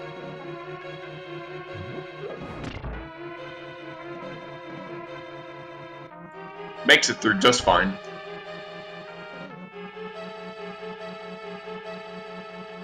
Yeah, this can be one of the harder dark rooms in the game when you're first learning dark rooms. Of course, the hardest being Agate Tower, which we might see. Because at this point, we are one item away from go mode. If my calculations don't deceive me, we just need the Turtle Rock big.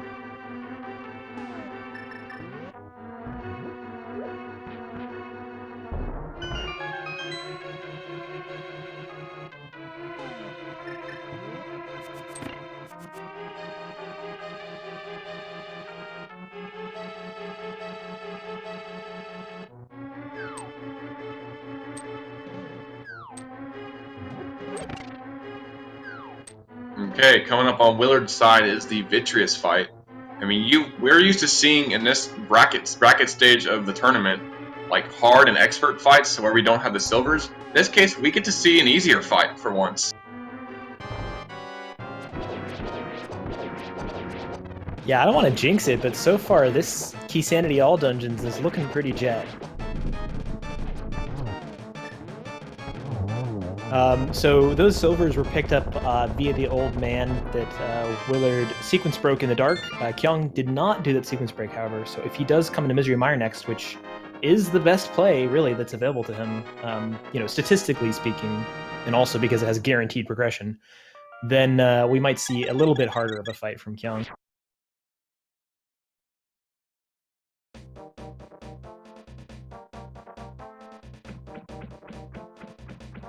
And that will make crystal number 4 for Willard. That makes his sixth dungeon complete, and is about to go into beat Lamolus, making his 7th dungeon complete.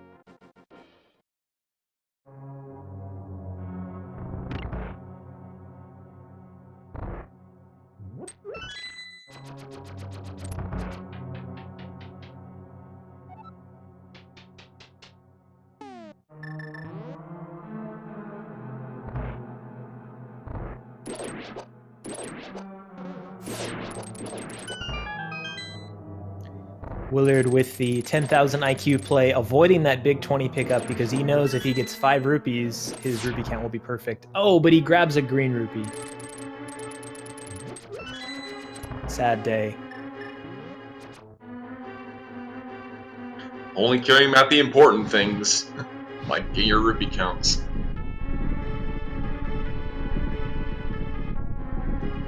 The things that matter in life. Yeah, exactly. Well, now he needs to get 4 green rupees to be at that ideal rupee count that's going to lead him towards the next bit of progression.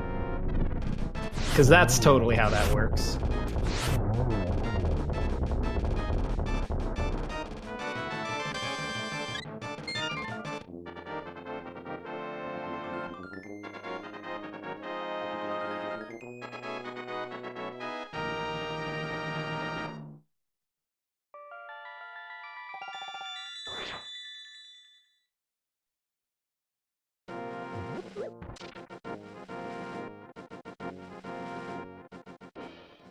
Okay, so Willard's gonna come in here, check the big chest, but where's Willard gonna go next? I mean, you can go to Eastern, you can go to Pod, finish both of those up, so that's cool.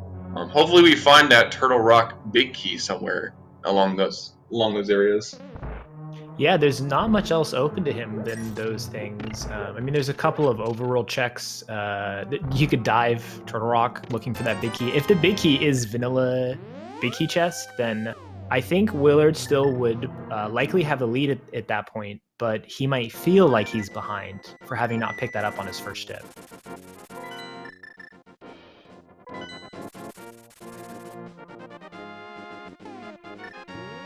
Oh, right, the shovel we got like a jillion years ago. And by a jillion years ago, I mean like 5 minutes ago.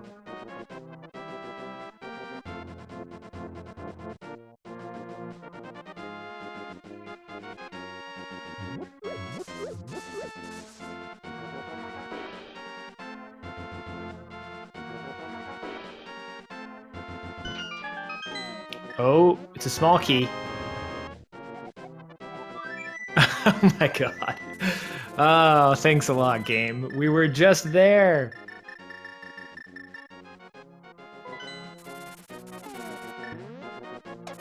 Willard having a moment of indecision. I can only imagine that that's because of picking up that small key. Usually, like, you know exactly where you're going to go as soon as you've done your check. You've already decided. But that might have made him think about gambling, going back to desert to check those two items there.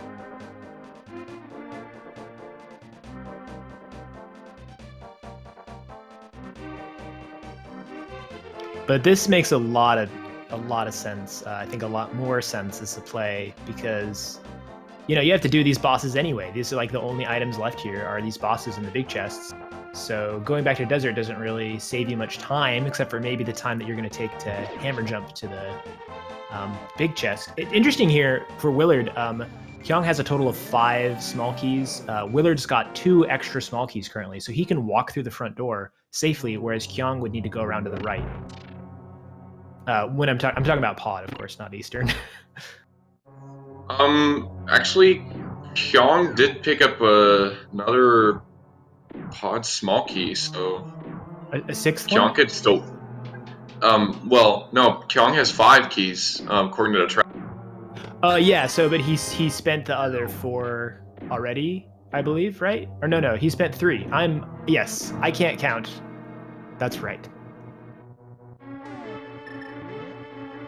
So first it was counting with Kern, and now it's I can't count with Kern. Yeah, I should have clarified that last time when I said counting with Kern, I was being sarcastic because I couldn't count that time either. Now it's serious. That's right. There are consequences when it's this late in a race and you miscount.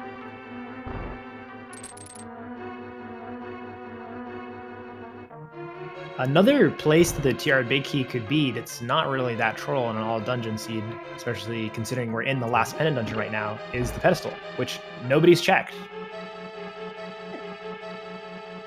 Yeah, now that Eastern Palace can be beaten, that is now within reach of our players.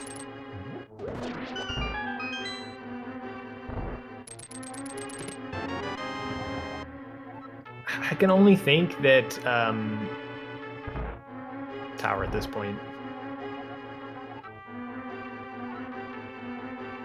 Or in the pyramid. A unique item in that pyramid, I forgot about it. Yeah, to be honest, that could be our boots hint on us, you know.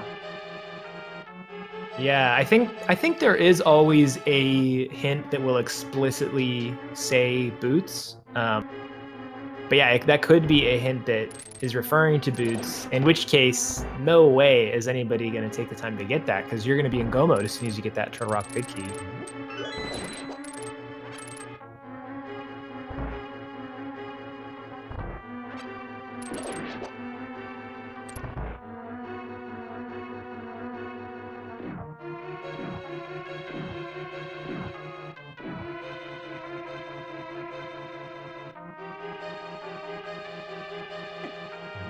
Yeah, could it even be any other, or what other items could it be? Like, powder is unique, lamp is unique, but I don't think it can be the lamp. It could be the cape. So I think we've got like a 1 in 4 chance of it being the boots.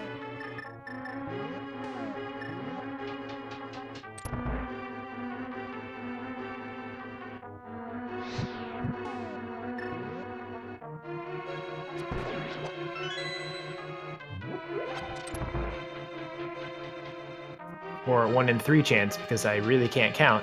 My god, something is wrong with me. You might need to go get that checked out. Yeah, I'm getting a little scared myself.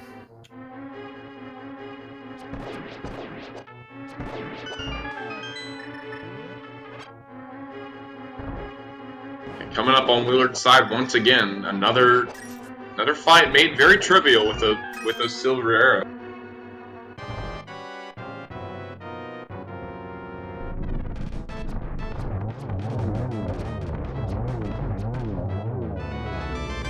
Normal. Yeah, this it's a very difficult fight, obviously.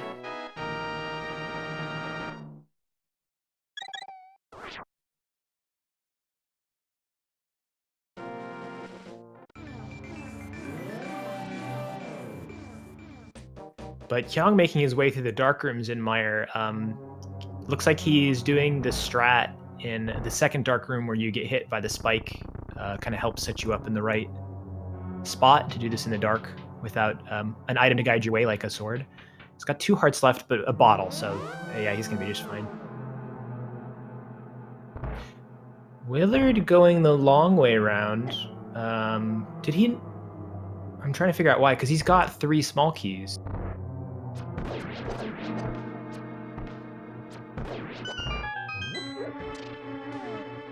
I might be missing something here, but it could just be like key sanity muscle memory. Like, right, I need to go the right, I need to go around the right side because I don't want to waste keys.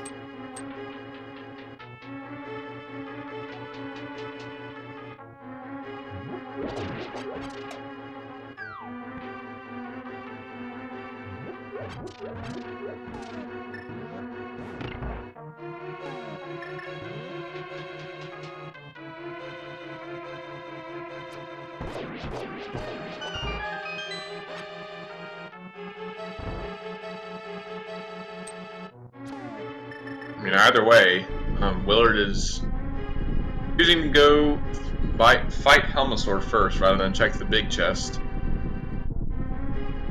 Yeah, Kyong doing the much harder Vitreous fight here without those silver arrows and with Hammer being the main way to damage stuff. This gets a little bit harder. And by a little bit, I mean a lot of it.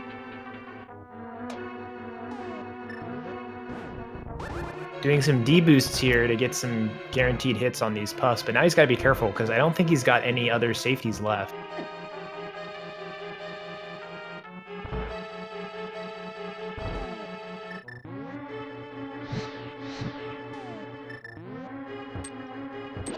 Takes down the last eyeball and had just enough arrows to take down the big eyeball.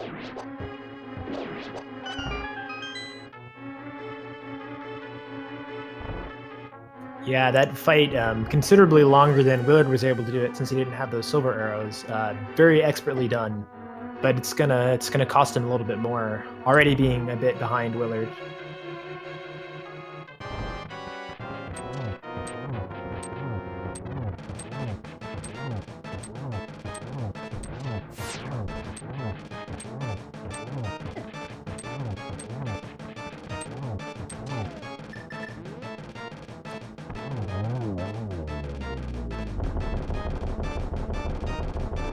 What does Helma have?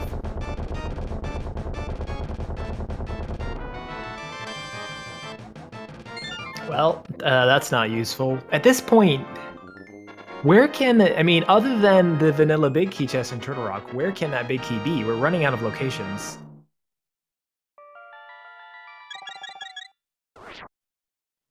I mean, there still is the right side of desert. Oh, right, we got that small key, but we didn't check it yet. And also, we have the big chest of pods still, which Willard is still heading towards. Ah, yes, right. And then pedestal. So not much.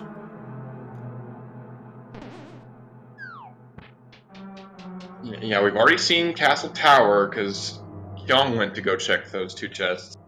Oh, right, in Hookshot Cave, because we got that fairly recently, and we've just been clearing dungeons since then, so... Oh, Willard did not check the Harmless Hellway before. That's why he didn't go through the front door. Okay, this makes a lot more sense to me now. I was trying to figure that out.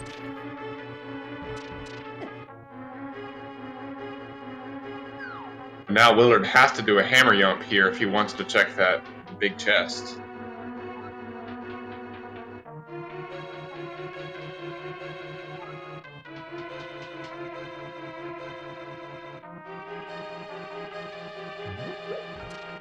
Considering where we have seen all these items, I think the lamp is probably in Hookshot Cave, if I had to guess. Yeah, it's either... Yeah, it can't be on pedestal, so I think it has to be there at this point, because all of our other progressive locations are lamp-locked. So, yeah, I think at this point we can deduce that, unless I'm forgetting a spot.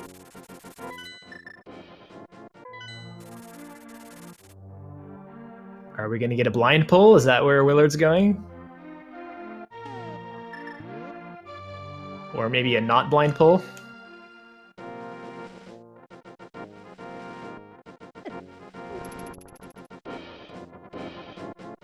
Oh, right. Yeah, yes. Desert Palace could have lamp too.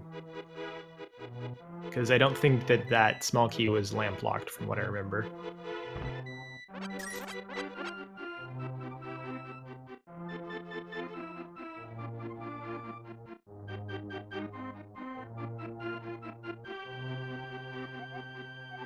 Oh, just a hard piece.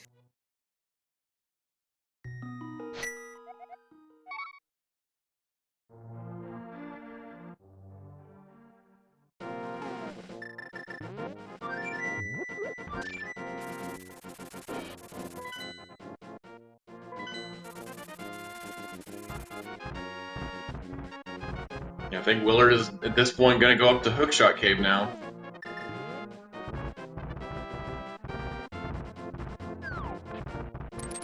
Yeah, I mean, very item dense. It's either that or Desert Palace, or you could dive Turtle Rock, but then you'd go Hookshot anyway. So this makes a lot of sense. Very item dense. Did I mention that it's item dense up here? Because it's pretty item dense.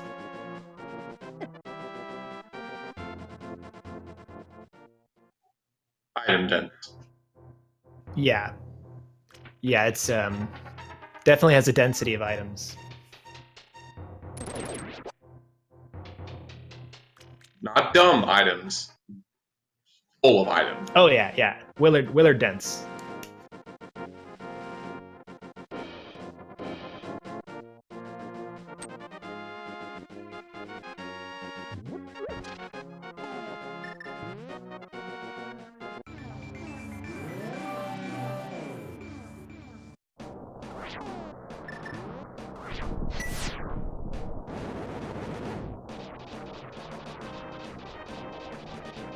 Alright, he's gonna open up that Turtle Rock, but definitely gonna go to that item dense place first, right? A thing that we've been rehashing over and over again? Yeah, sure. Yeah, I would say this this decision here is pretty undense. Oh, okay. Well, there's one of the unique items off our list, if Red Meringue is indeed unique. It's that lamp we were talking about. And the big key! That is go mode for WillardJBradley at 145.10. There is absolutely nothing else in the world that they need to complete this seed. So we've got 3 dungeons remaining at 145. They're all kind of on the way. You go Turtle Rock, then you go GT, then you just do Aga right then. This has been a pretty nice as far as all Dungeons Key Sanity seeds go. It's been pretty nice. I mean, also these runners are very good. So both of those things combined.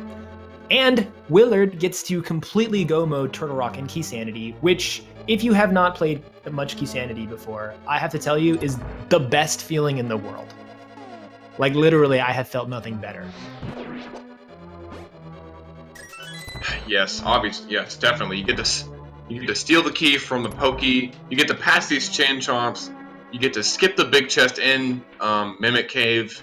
You get to skip Laser Bridge. Oh man, nothing better than. Yeah, the only reason that you might, I mean, like the only thing that he could possibly want right now is the boots, right? So like that could be a reason we might see him do something like check Laser Bridge. But even then, like you're just checking Laser Bridge. You're not going out of your way to do all these other, you know, the Fire Rod chests on the right side and all that garbage.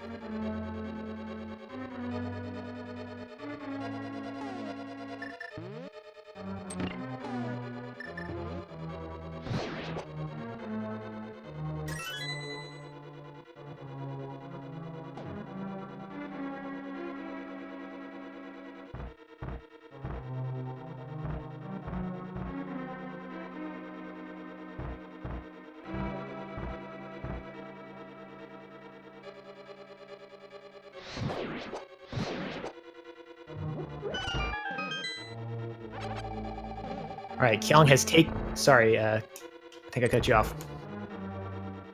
That's fine, go ahead.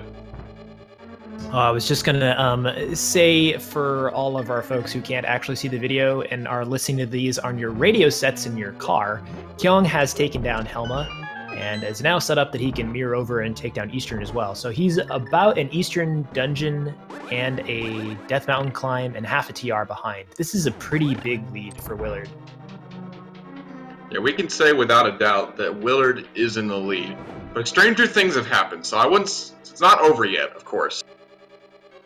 Yeah, and you know, you always start like thinking about, well, what could go wrong, right? Not because we want things to go wrong for Willard, but just because, you know, it's our job to talk about what could even up this. But this isn't like expert mode, you know, like the hardest thing we've got going on for us is swordless, which is not nothing. Ganon can kill you, you know, pretty easily in swordless mode. But that's a lot of Ganon deaths we're talking about. I guess something happening in the gauntlet too would be pretty devastating.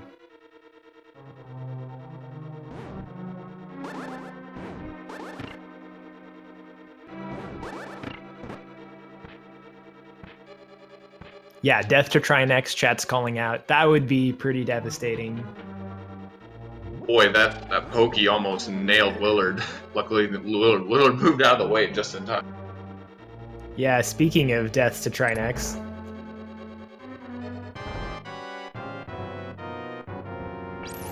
All right, no boots, so no backdoor strats this time.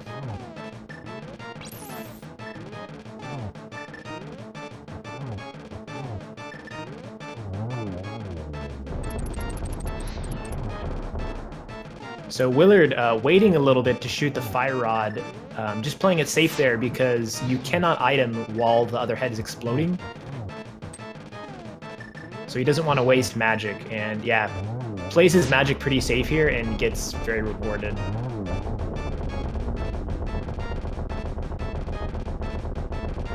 He gets very rewarded with a not death.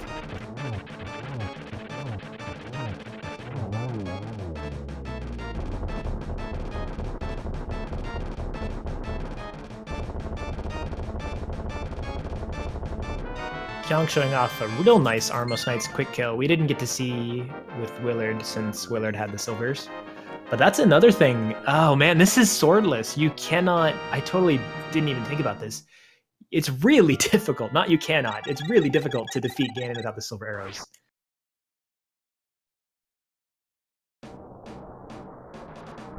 There is one person well, that's actually two people I know who have done it. One of them is actually Willard.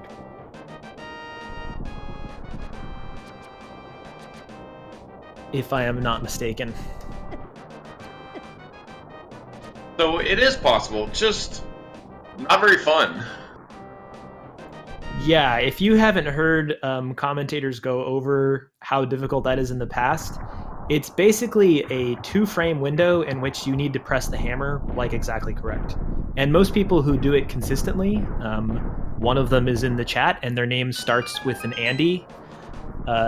They often employ pause buffering strats, and the fight can take several minutes longer than it would with silver arrows.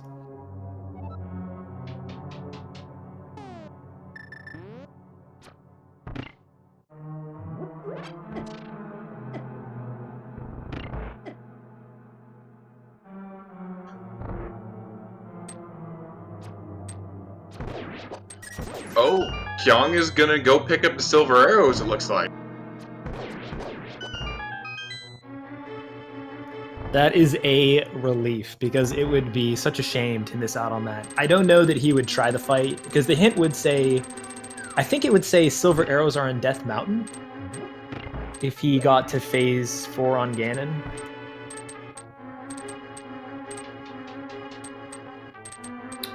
It's either that or the Light World. He could probably deduce where they were from there, but then of course he'd have to like leave the fight, you know, go get them, come back.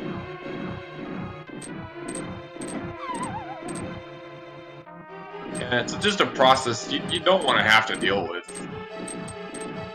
Yeah, and I'm sure he's part of the reason he checked that old man. He's not really looking for silvers. He was looking for the Turtle Rock Big Key still.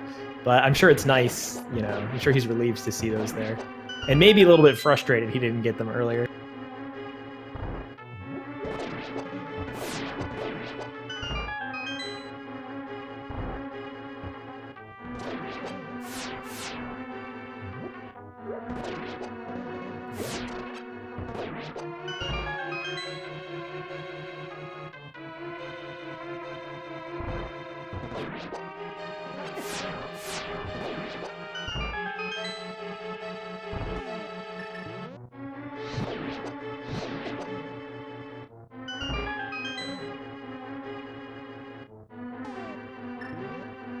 Willard makes it past the harder rooms in the gauntlet. With Swordless, it's even harder just because that power of something like a Tempered Sword really makes those gauntlet rooms easy. Yeah, it's interesting how I really love seeing a swordless gauntlet because there are so many alternative strats you can use. A lot of them involving the hammer.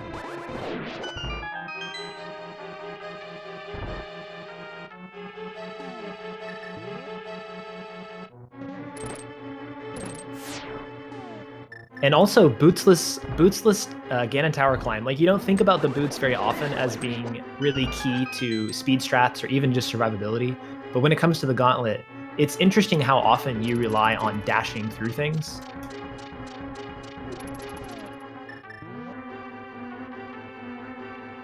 Having a sword is nice. In case, just to sum it all up. Exactly. Also, Kyong at 153.26 is now officially in go mode.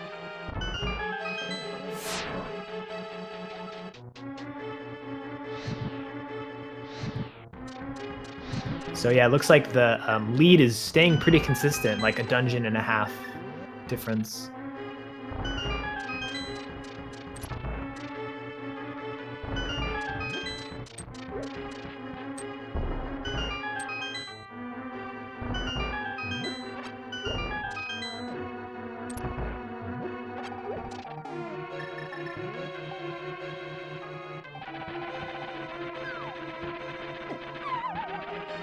Oh, well, there's 1 of 20 Moldorm falls needed. Definitely not as bad as the Ganon fall, though. No, it's not at all.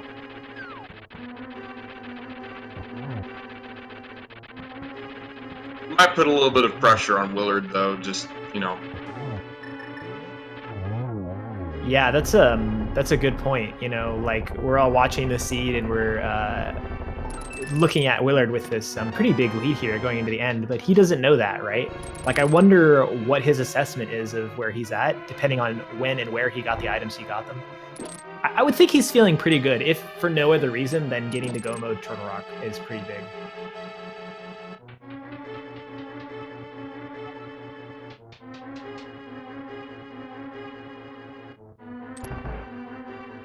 Okay, so Looks like, yeah, like I was gonna say, Willard's probably gonna pull the bug net out for this. Nice. Gets a very nice double to start. He hits all balls in, but I think only 2 of them landed. So that's at least 3. 4.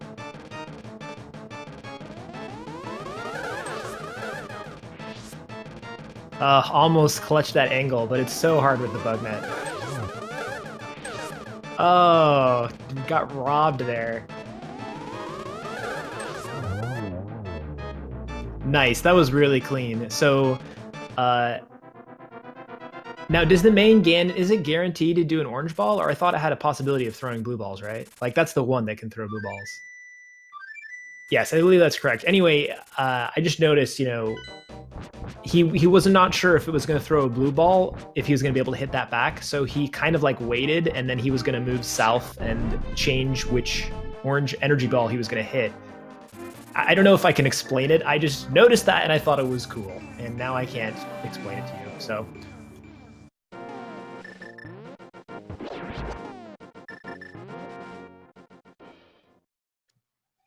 It was cool, all though. Dungeons.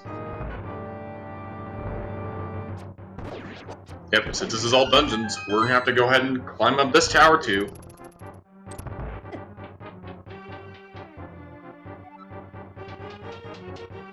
Yeah, I guess this is another dungeon that Willard didn't have to double dip. Kyong came here to find the items. Willard, this is his first time here, and looks like he's going to check the chest, maybe hoping to find boots. Or maybe half magic would be nice too at this point. Yeah, that's another unique item actually. Half magic, I believe, is a unique item. Oh, right. So that could be another of our candidates for the pyramid.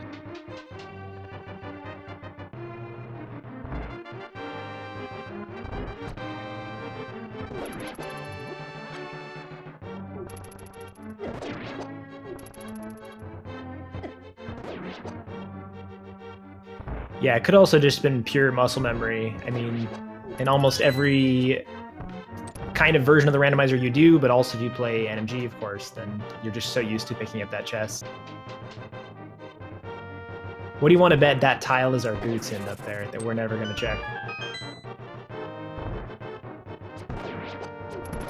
Of course, we did not see the Dark World shopping mall hint. Yeah, I think those might be the only 2 we didn't see.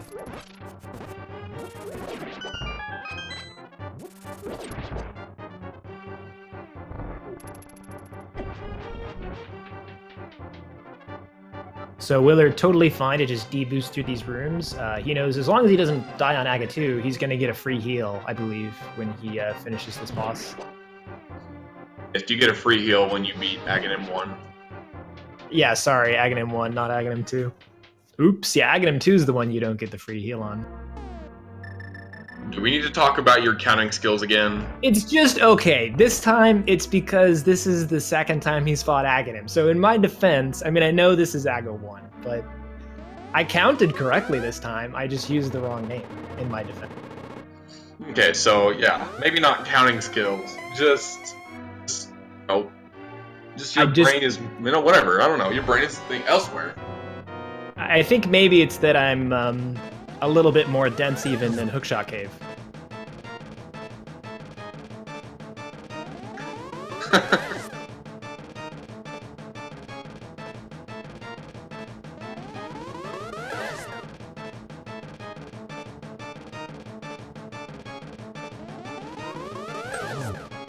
So it's really interesting. I don't know if you might have seen this before. I'm talking to chat here.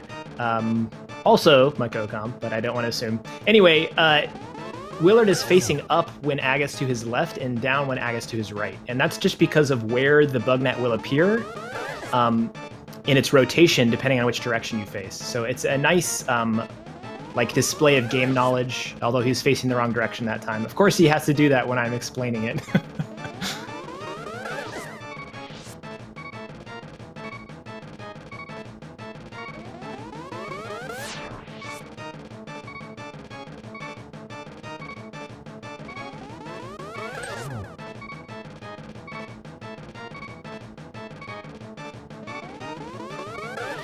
Oh, you know, it might not have been about facing the wrong direction. It might have been about, like, adjusting his timing, because now he's deciding to look at Aga.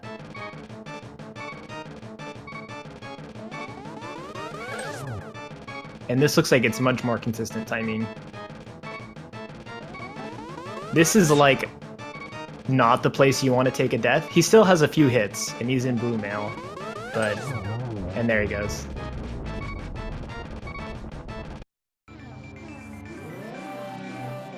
And now that Willard has completed every dungeon in the game, now we can face off with Ganon and not be called a dingus.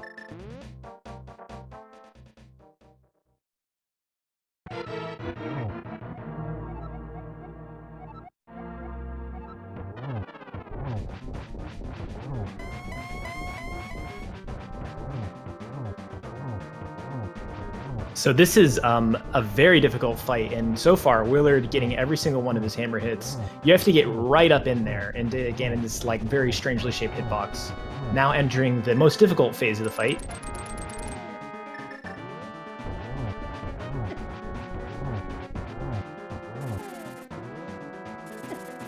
That was either 10 or 11 hits. But I think he can end it this cycle. He can do a 2-cycle here.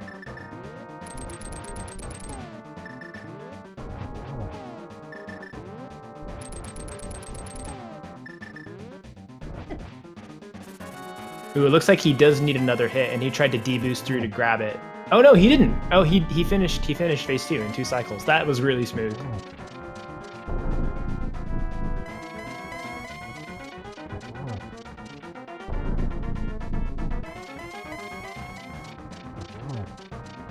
Okay, just some silver arrows here, and we're done.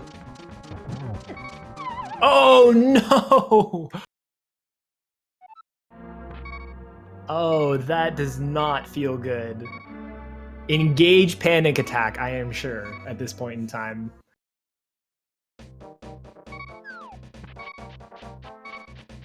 He's still got, you know, an Aga 2 fight and the whole Aga 1 dungeon ahead of Kyong, but I'm sure that it doesn't feel good to die right there. It does not get a fairy.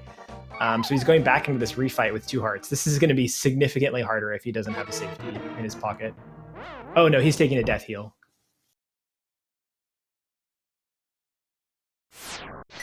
Yeah, I kind of expected that with only 2 hearts. Yeah. Yeah, I wonder if he was debating what to do on the way up about that.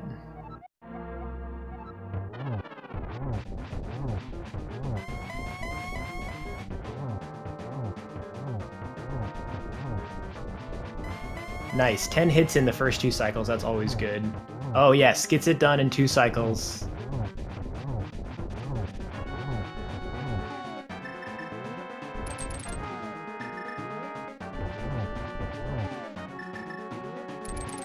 Oh, these are such nice hook shots. It's really hard to do the strat where you hookshot into Ganon here with the hammer fight, because there's you don't have as much leeway to do it that way. But Willard does it perfectly, doesn't get hit once. Calm under pressure.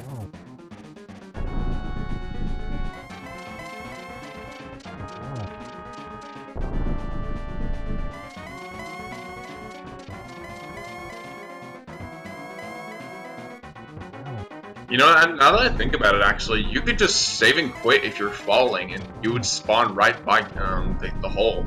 Because they had defeated Aga 1. Yeah, that's why I was thinking maybe he was debating what to do on the way up, and then decided last minute to take the death heal. We'll have to ask him.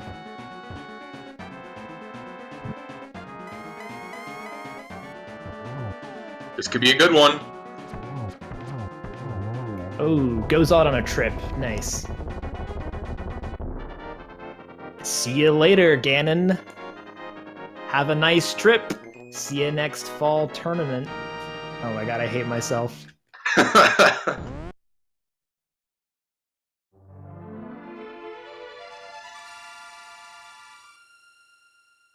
Get all your GGs and Willardums in chat. Very well fought and won. Yeah, with an official SRL time of 2:05:17, WillardJBradley is your winner today. And spoiler alert for folks in chat, if you're watching a VOD or you're watching this live, turn your audio off if you don't want the outcome of the Andy Furami race spoiled for you, because we're about to talk about who Willard is facing. Okay, now that spoiler's over with, he will be going up against Andy, I believe, right? I didn't get that wrong after all that spoiler business. Yes, Andy, yes. I couldn't catch the end of the last race, so I wasn't positive I got that right. Joining us in the call is Willard. GG's, man. Yo, GG's. Thanks, guys. Yeah, that was I mean 2:05:18 all dungeons key sanity. That's pretty amazing. Should have been a 203. Just saying. Should have been a 202, baby. Just saying. That was some really, really sloppy ending for that. I'm really disappointed with myself. But man, after 2 hours, it's so hard to stay focused. It's like, oh, I'm gonna miss a shot on Aga. I'm gonna fall again, and I'm gonna miscount in my second fight. I was so anticipating a dot done during the second fight, and I was like, all right, well, this will be my legacy. I don't know. I mean, you probably heard me on the restream because of the delay, but I was pretty impressed with the 2-2 damageless, phases 1 and 2 on Ganon after falling. Like, way to keep your composure. Yeah, I realized that it's a lot faster if you just hookshot Ganon himself. I'm still mad though because I only got 11 hits in, so I had to get another one. And I was like, I counted 12 out loud, so clearly the game messed up, right? Wrong. Oh, you weren't expecting it to do another phase. It was supposed to be a 1-1. I thought I had enough, but I guess I miscounted. But I don't know that's possible with the hammer. Is it possible? I mean, I got 11, so yeah. I got 11 hits. 5 hookshot, 2 hookshot. That's 7, so just 5 more. Because I only hit him one more time afterwards. I'm gonna have to go find out now. To the lab, if you can do a one cycle phase. Straight to the lab. Yep, that's right. But yes, very well done on that second fight. That was pretty flawless. Thank you. And I think you're right. It was a 1 and 2, not a 2 and 2, because I can't count. It's okay. Well, it was a 2 and 2. Yeah. I was feeling really awful heading to Swamp because I was like, oh, Swamp small. Let's go to Swamp. And I was like, I don't have a hook shot. Crap. I could have gone to T-Rock. I could have dipped Eastern. I really wish I had dipped Eastern after Pod in case there was a hook shot there. But then I see it in the big chest. I'm like, maybe. So it was as you were in Swamp Palace that you realized you didn't have the hook shot to full clear. It was as I was after I saved and quit and went back to Link's house. I was like, this is a stupid idea. But these are the kind of moves you make to win games. So it was all or nothing at that point, and dipping Swamp early without hookshot didn't work in game 1. So I was kind of hesitant. I was like, this isn't going to work, but it worked, and glad it did.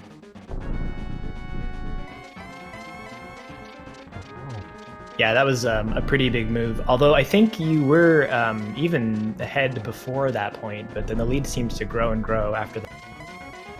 Yeah, I heard Kyong got his silvers at the 2-hour mark, so having silvers for a lot of the bosses saves time in general.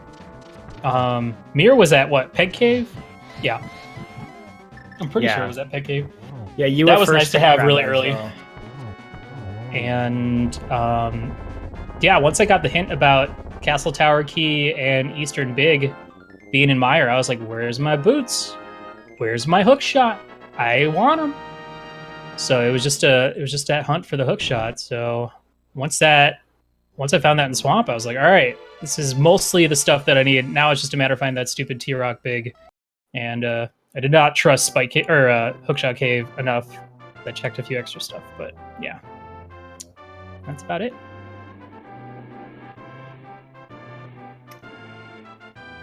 Yeah, those silvers definitely, like, I think was a big part of why the lead grew. But yeah, that mirror as well. I mean, you had that so early, and I think so often that I mean, efficiency is always important, but especially overworld efficiency and key sanity is huge. So if you get the mirror earlier than your opponent, then like the lead grows. And we were kind of speculating. Did you feel like you were ahead when you were in like Ganon's Tower and stuff?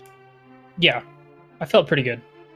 My thought process was maybe Kyong, because it was so tempting with Ether being at Floating Island, to go ahead and just dip T-Rock right then and there. So I was hoping and banking that Kyong did that, because Swamp Small was what, right side pod, I think, if I'm not mistaken. Sounds right, yeah. So I was thinking to myself, well, did Kyong, go into pod super early? Because like Flippers were early, Swamp Small was early, if you think about it. I don't remember where the Swamp Big was, but yeah, going into GT, I was feeling getting to Gomo T-Rock and GT and Castle Tower, minus that one chest that I muscle memoried, felt pretty good. I was feeling pretty good. It was until that Ganon fall that I was like, where is it? Where's the snipe?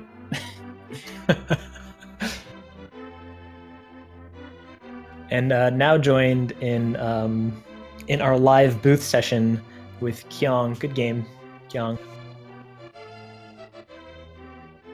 No, he's lighting up. I can't hear him. Yeah, me neither. Just like last time.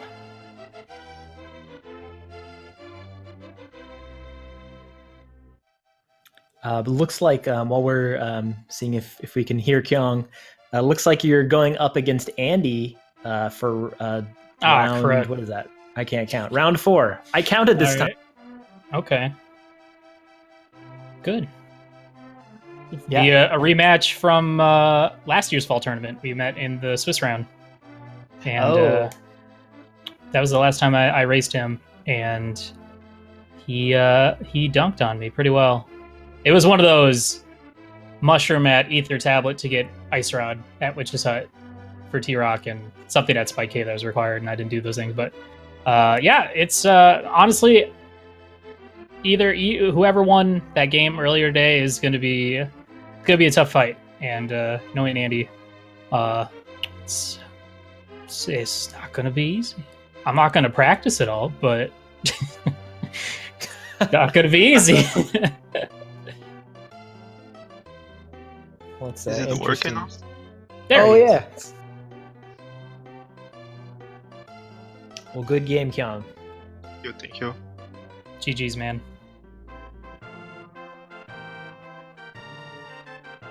Yeah, the matches that I've been able to call of you guys, very very good gameplay. This one was no exception. Some really great boss fights. Unfortunately, because you missed out on those silver arrows from the old man, is why we got to see some really cool boss fights. But I still enjoyed seeing them. Yeah, that was kind of unfortunate. A lot of things were very unfortunate. I ended up pushing the spot where mirror location was for later, since I kind of planned to go back there relatively soon to get purple chest later. So I didn't want to like go in there, go out, and then come back again for purple chest, which I kind of ended up delaying, and a lot of other things kind of punishing me in some way or another, but it happens. Yeah, that we're talking about, the mirror and how integral that can be in a key sanity race where overworld efficiency can be so important. But yeah, you remember absolutely. You routed in the Smith earlier or something, right? I think that's the reason why. Yep.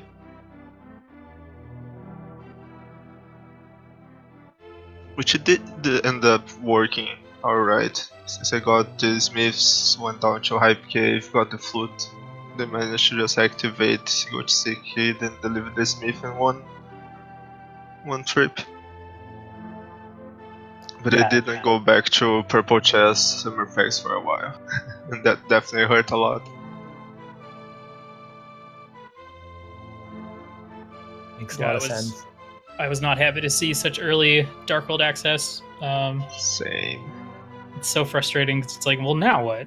And then you get flute like almost immediately if you'd gone to Hype Cave first, which I didn't do. It's like, all right, there's more things I can go run around and check. So I feel like the front half was all like Overworld until I was finally fed up. I was like, you know what? I can do it. I'm just gonna go kill Mothula. Just get that over with. Yeah, I postponed Mothla, Skullwoods in general for quite a bit. It would have been nice because I did the fake Flipper stuff at the beginning, so I saw a book there, and then Flipper's mushroom was in Escape, so it could add Flippers to get the book. So I was kind of disappointed because I was like, I could have checked Pedestal while I was killing Mothula. So of course I didn't check Pedestal until like the 2-hour mark. But well, not the 2. It was like the hour 40, whatever, before going to T-Rock. But yeah, I mean that's just the thing with Key Sanity. It's like at what point do you start diving these dungeons that you can't beat? And especially when there's always something in pod. You should always go to pod early, and then you never do ever, because that's stupid. Who would go to pod with a bow and one small key? That's dumb. But apparently that's what the game wanted you to do, probably. I don't think there was anything else in there other than that swamp small. Maybe. Don't think so. Oh, and a castle tower key in the dark maze. Yeah, I remember that. Oh yeah. Hey, this wasn't a Go Mode Castle Tower key seed. Wow. Imagine that. What a rare experience. Chad, I hope you guys enjoyed seeing that rarity. That never happens. Except it didn't happen in the game earlier today. Anyway, sorry. I think anytime you can go mode Ganon's Tower and Key Sanity is a pretty awesome day. Yeah. So we all know how good I am at counting at this point, but if I've counted correctly, Kyong, you've only taken 3 losses out of 23 games in the tournament, not including the qualifiers. That sounds about right, yeah. And I've played 4 of my 5 qualifiers because I didn't need to play 5. It's kind of crazy too. Oh, you only did 4? Wow, what a legend. Yeah, you won one of the qualifiers too, didn't you? At least No, one. I got 2nd and I got like 4th or something another. I don't remember. Oh, okay. So out of 90 some people, that's like basically one. That's basically winning the qualifier in my book. But that is an insane record to go out on the tournament. It is. It definitely is. Overall, I'm pretty happy. Like my previous 2 big tournaments that I played, both times I also got out on the top 8, so I don't know if I'm cursed or something, but this tournament was really enjoyable for me. The whole mode system, the whole thing about picking modes, the fact that you could like specialize yourself like Willard did with Swordless, and other people have their own preference that you could abuse to quote-unquote attack other people with. Was really interesting. I think out of the course of the entire tourney, over half of my races have been swordless, and I've only lost one of them. Pretty sure. So, which is great because I like swordless. If we could just get rid of retro for next time, then I think we'd be good. But yeah, I agree as well. This tournament's been really great. I really like the format for it. It's a lot more extra stuff to learn. So more opportunities to like explore different game modes and stuff. So definitely made it much harder for me to try to metagame choices like I usually try to do. Yeah. Because you just don't have like 10 games that person played that specific mode combination for you to have an idea. But well, that's why it took forever to come up with what I wanted to veto or what I wanted to pick for game 2, because I'm like, I don't know what to pick. I considered picking vetoing normal mode again, like in my game 3 against Bonta, but I didn't feel like if we had gotten hard mode that would have made a significant difference at all versus normal mode, because you're a beast at execution. So I didn't think difficulty would have mattered. I would rather, so which is why I vetoed retro, because I was like, I don't really feel like learning a mode right now, especially one that's more attuned to like entrance shuffle where you're checking random caves and houses. It just doesn't feel like worth my time. So when we ended up getting pretty much the exact same mode as game 2, I was like, well, there's that. I sure do love all Dungeons Key Sanity. But I do. it's fun until it's a Castle Tower key for Go mode. So I was very happy to see. I mean, the reason I was very I- happy to get one a of the hint for Castle Tower. Yeah, one of the reasons I picked the mod is I knew you'd liked it, so. Yeah, it's true. Well, GG's, man. These were GG's. some really good. These were some really good matches, I think. And I had a lot of fun racing ya, my dude. Yeah, well done, both of you. It was a pleasure to get to commentate this race and your first race that you paired up against each other with. They were both very exciting. And Kyong, congrats on your record. I think that's the best record anyone's going out on in the tournament so far, and maybe ever. And of course, congrats, Willard, for moving on to the semifinals. Thank you. Do you have any other questions or thoughts, Relkin? Nope, you guys talked for quite a bit and you covered most of everything, so yeah, I'm good. All right, well, I guess we should take a look at the schedule. And find out what's coming up. Top 4 is coming. Yeah, I know that Cork and Tulane play their first game tomorrow at 2:30. Yeah, that's going to be very exciting. They have 2 games on the calendar, so yeah, one tomorrow at 2:30, and then another one on Sunday at 2:30 as well. Speed Gaming has some stuff going on too. I think this is it for tonight. But tomorrow looks like back with some Deltarune, Portal 2 in the morning, some Spelunky, a lot of fun stuff happening tomorrow as well, and a Super Metroid ALTTP randomizer tournament race as well. Looks like, or maybe just a fun casual race. I can't tell if that's tournament or not.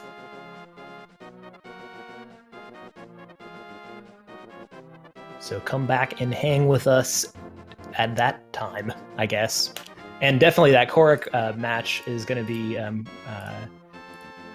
Korok Thalain match is going to be great. All dungeons standard, Uncle Assured, normal key sanity. So sounds familiar. Plus a sword. Plus a sword. Plus a guaranteed How boring. sword. Oh man. Well, thank you guys for commentating, tracking, running the restream. Thank you all for watching, and of course, Kyong for some great matches. Thanks, guys. Still kind of in shock, so I'm gonna go finish my dinner. GG's. Good luck next round. Thanks, man. Take it easy. Thanks for the restream as always. Yeah. Yep. GG's.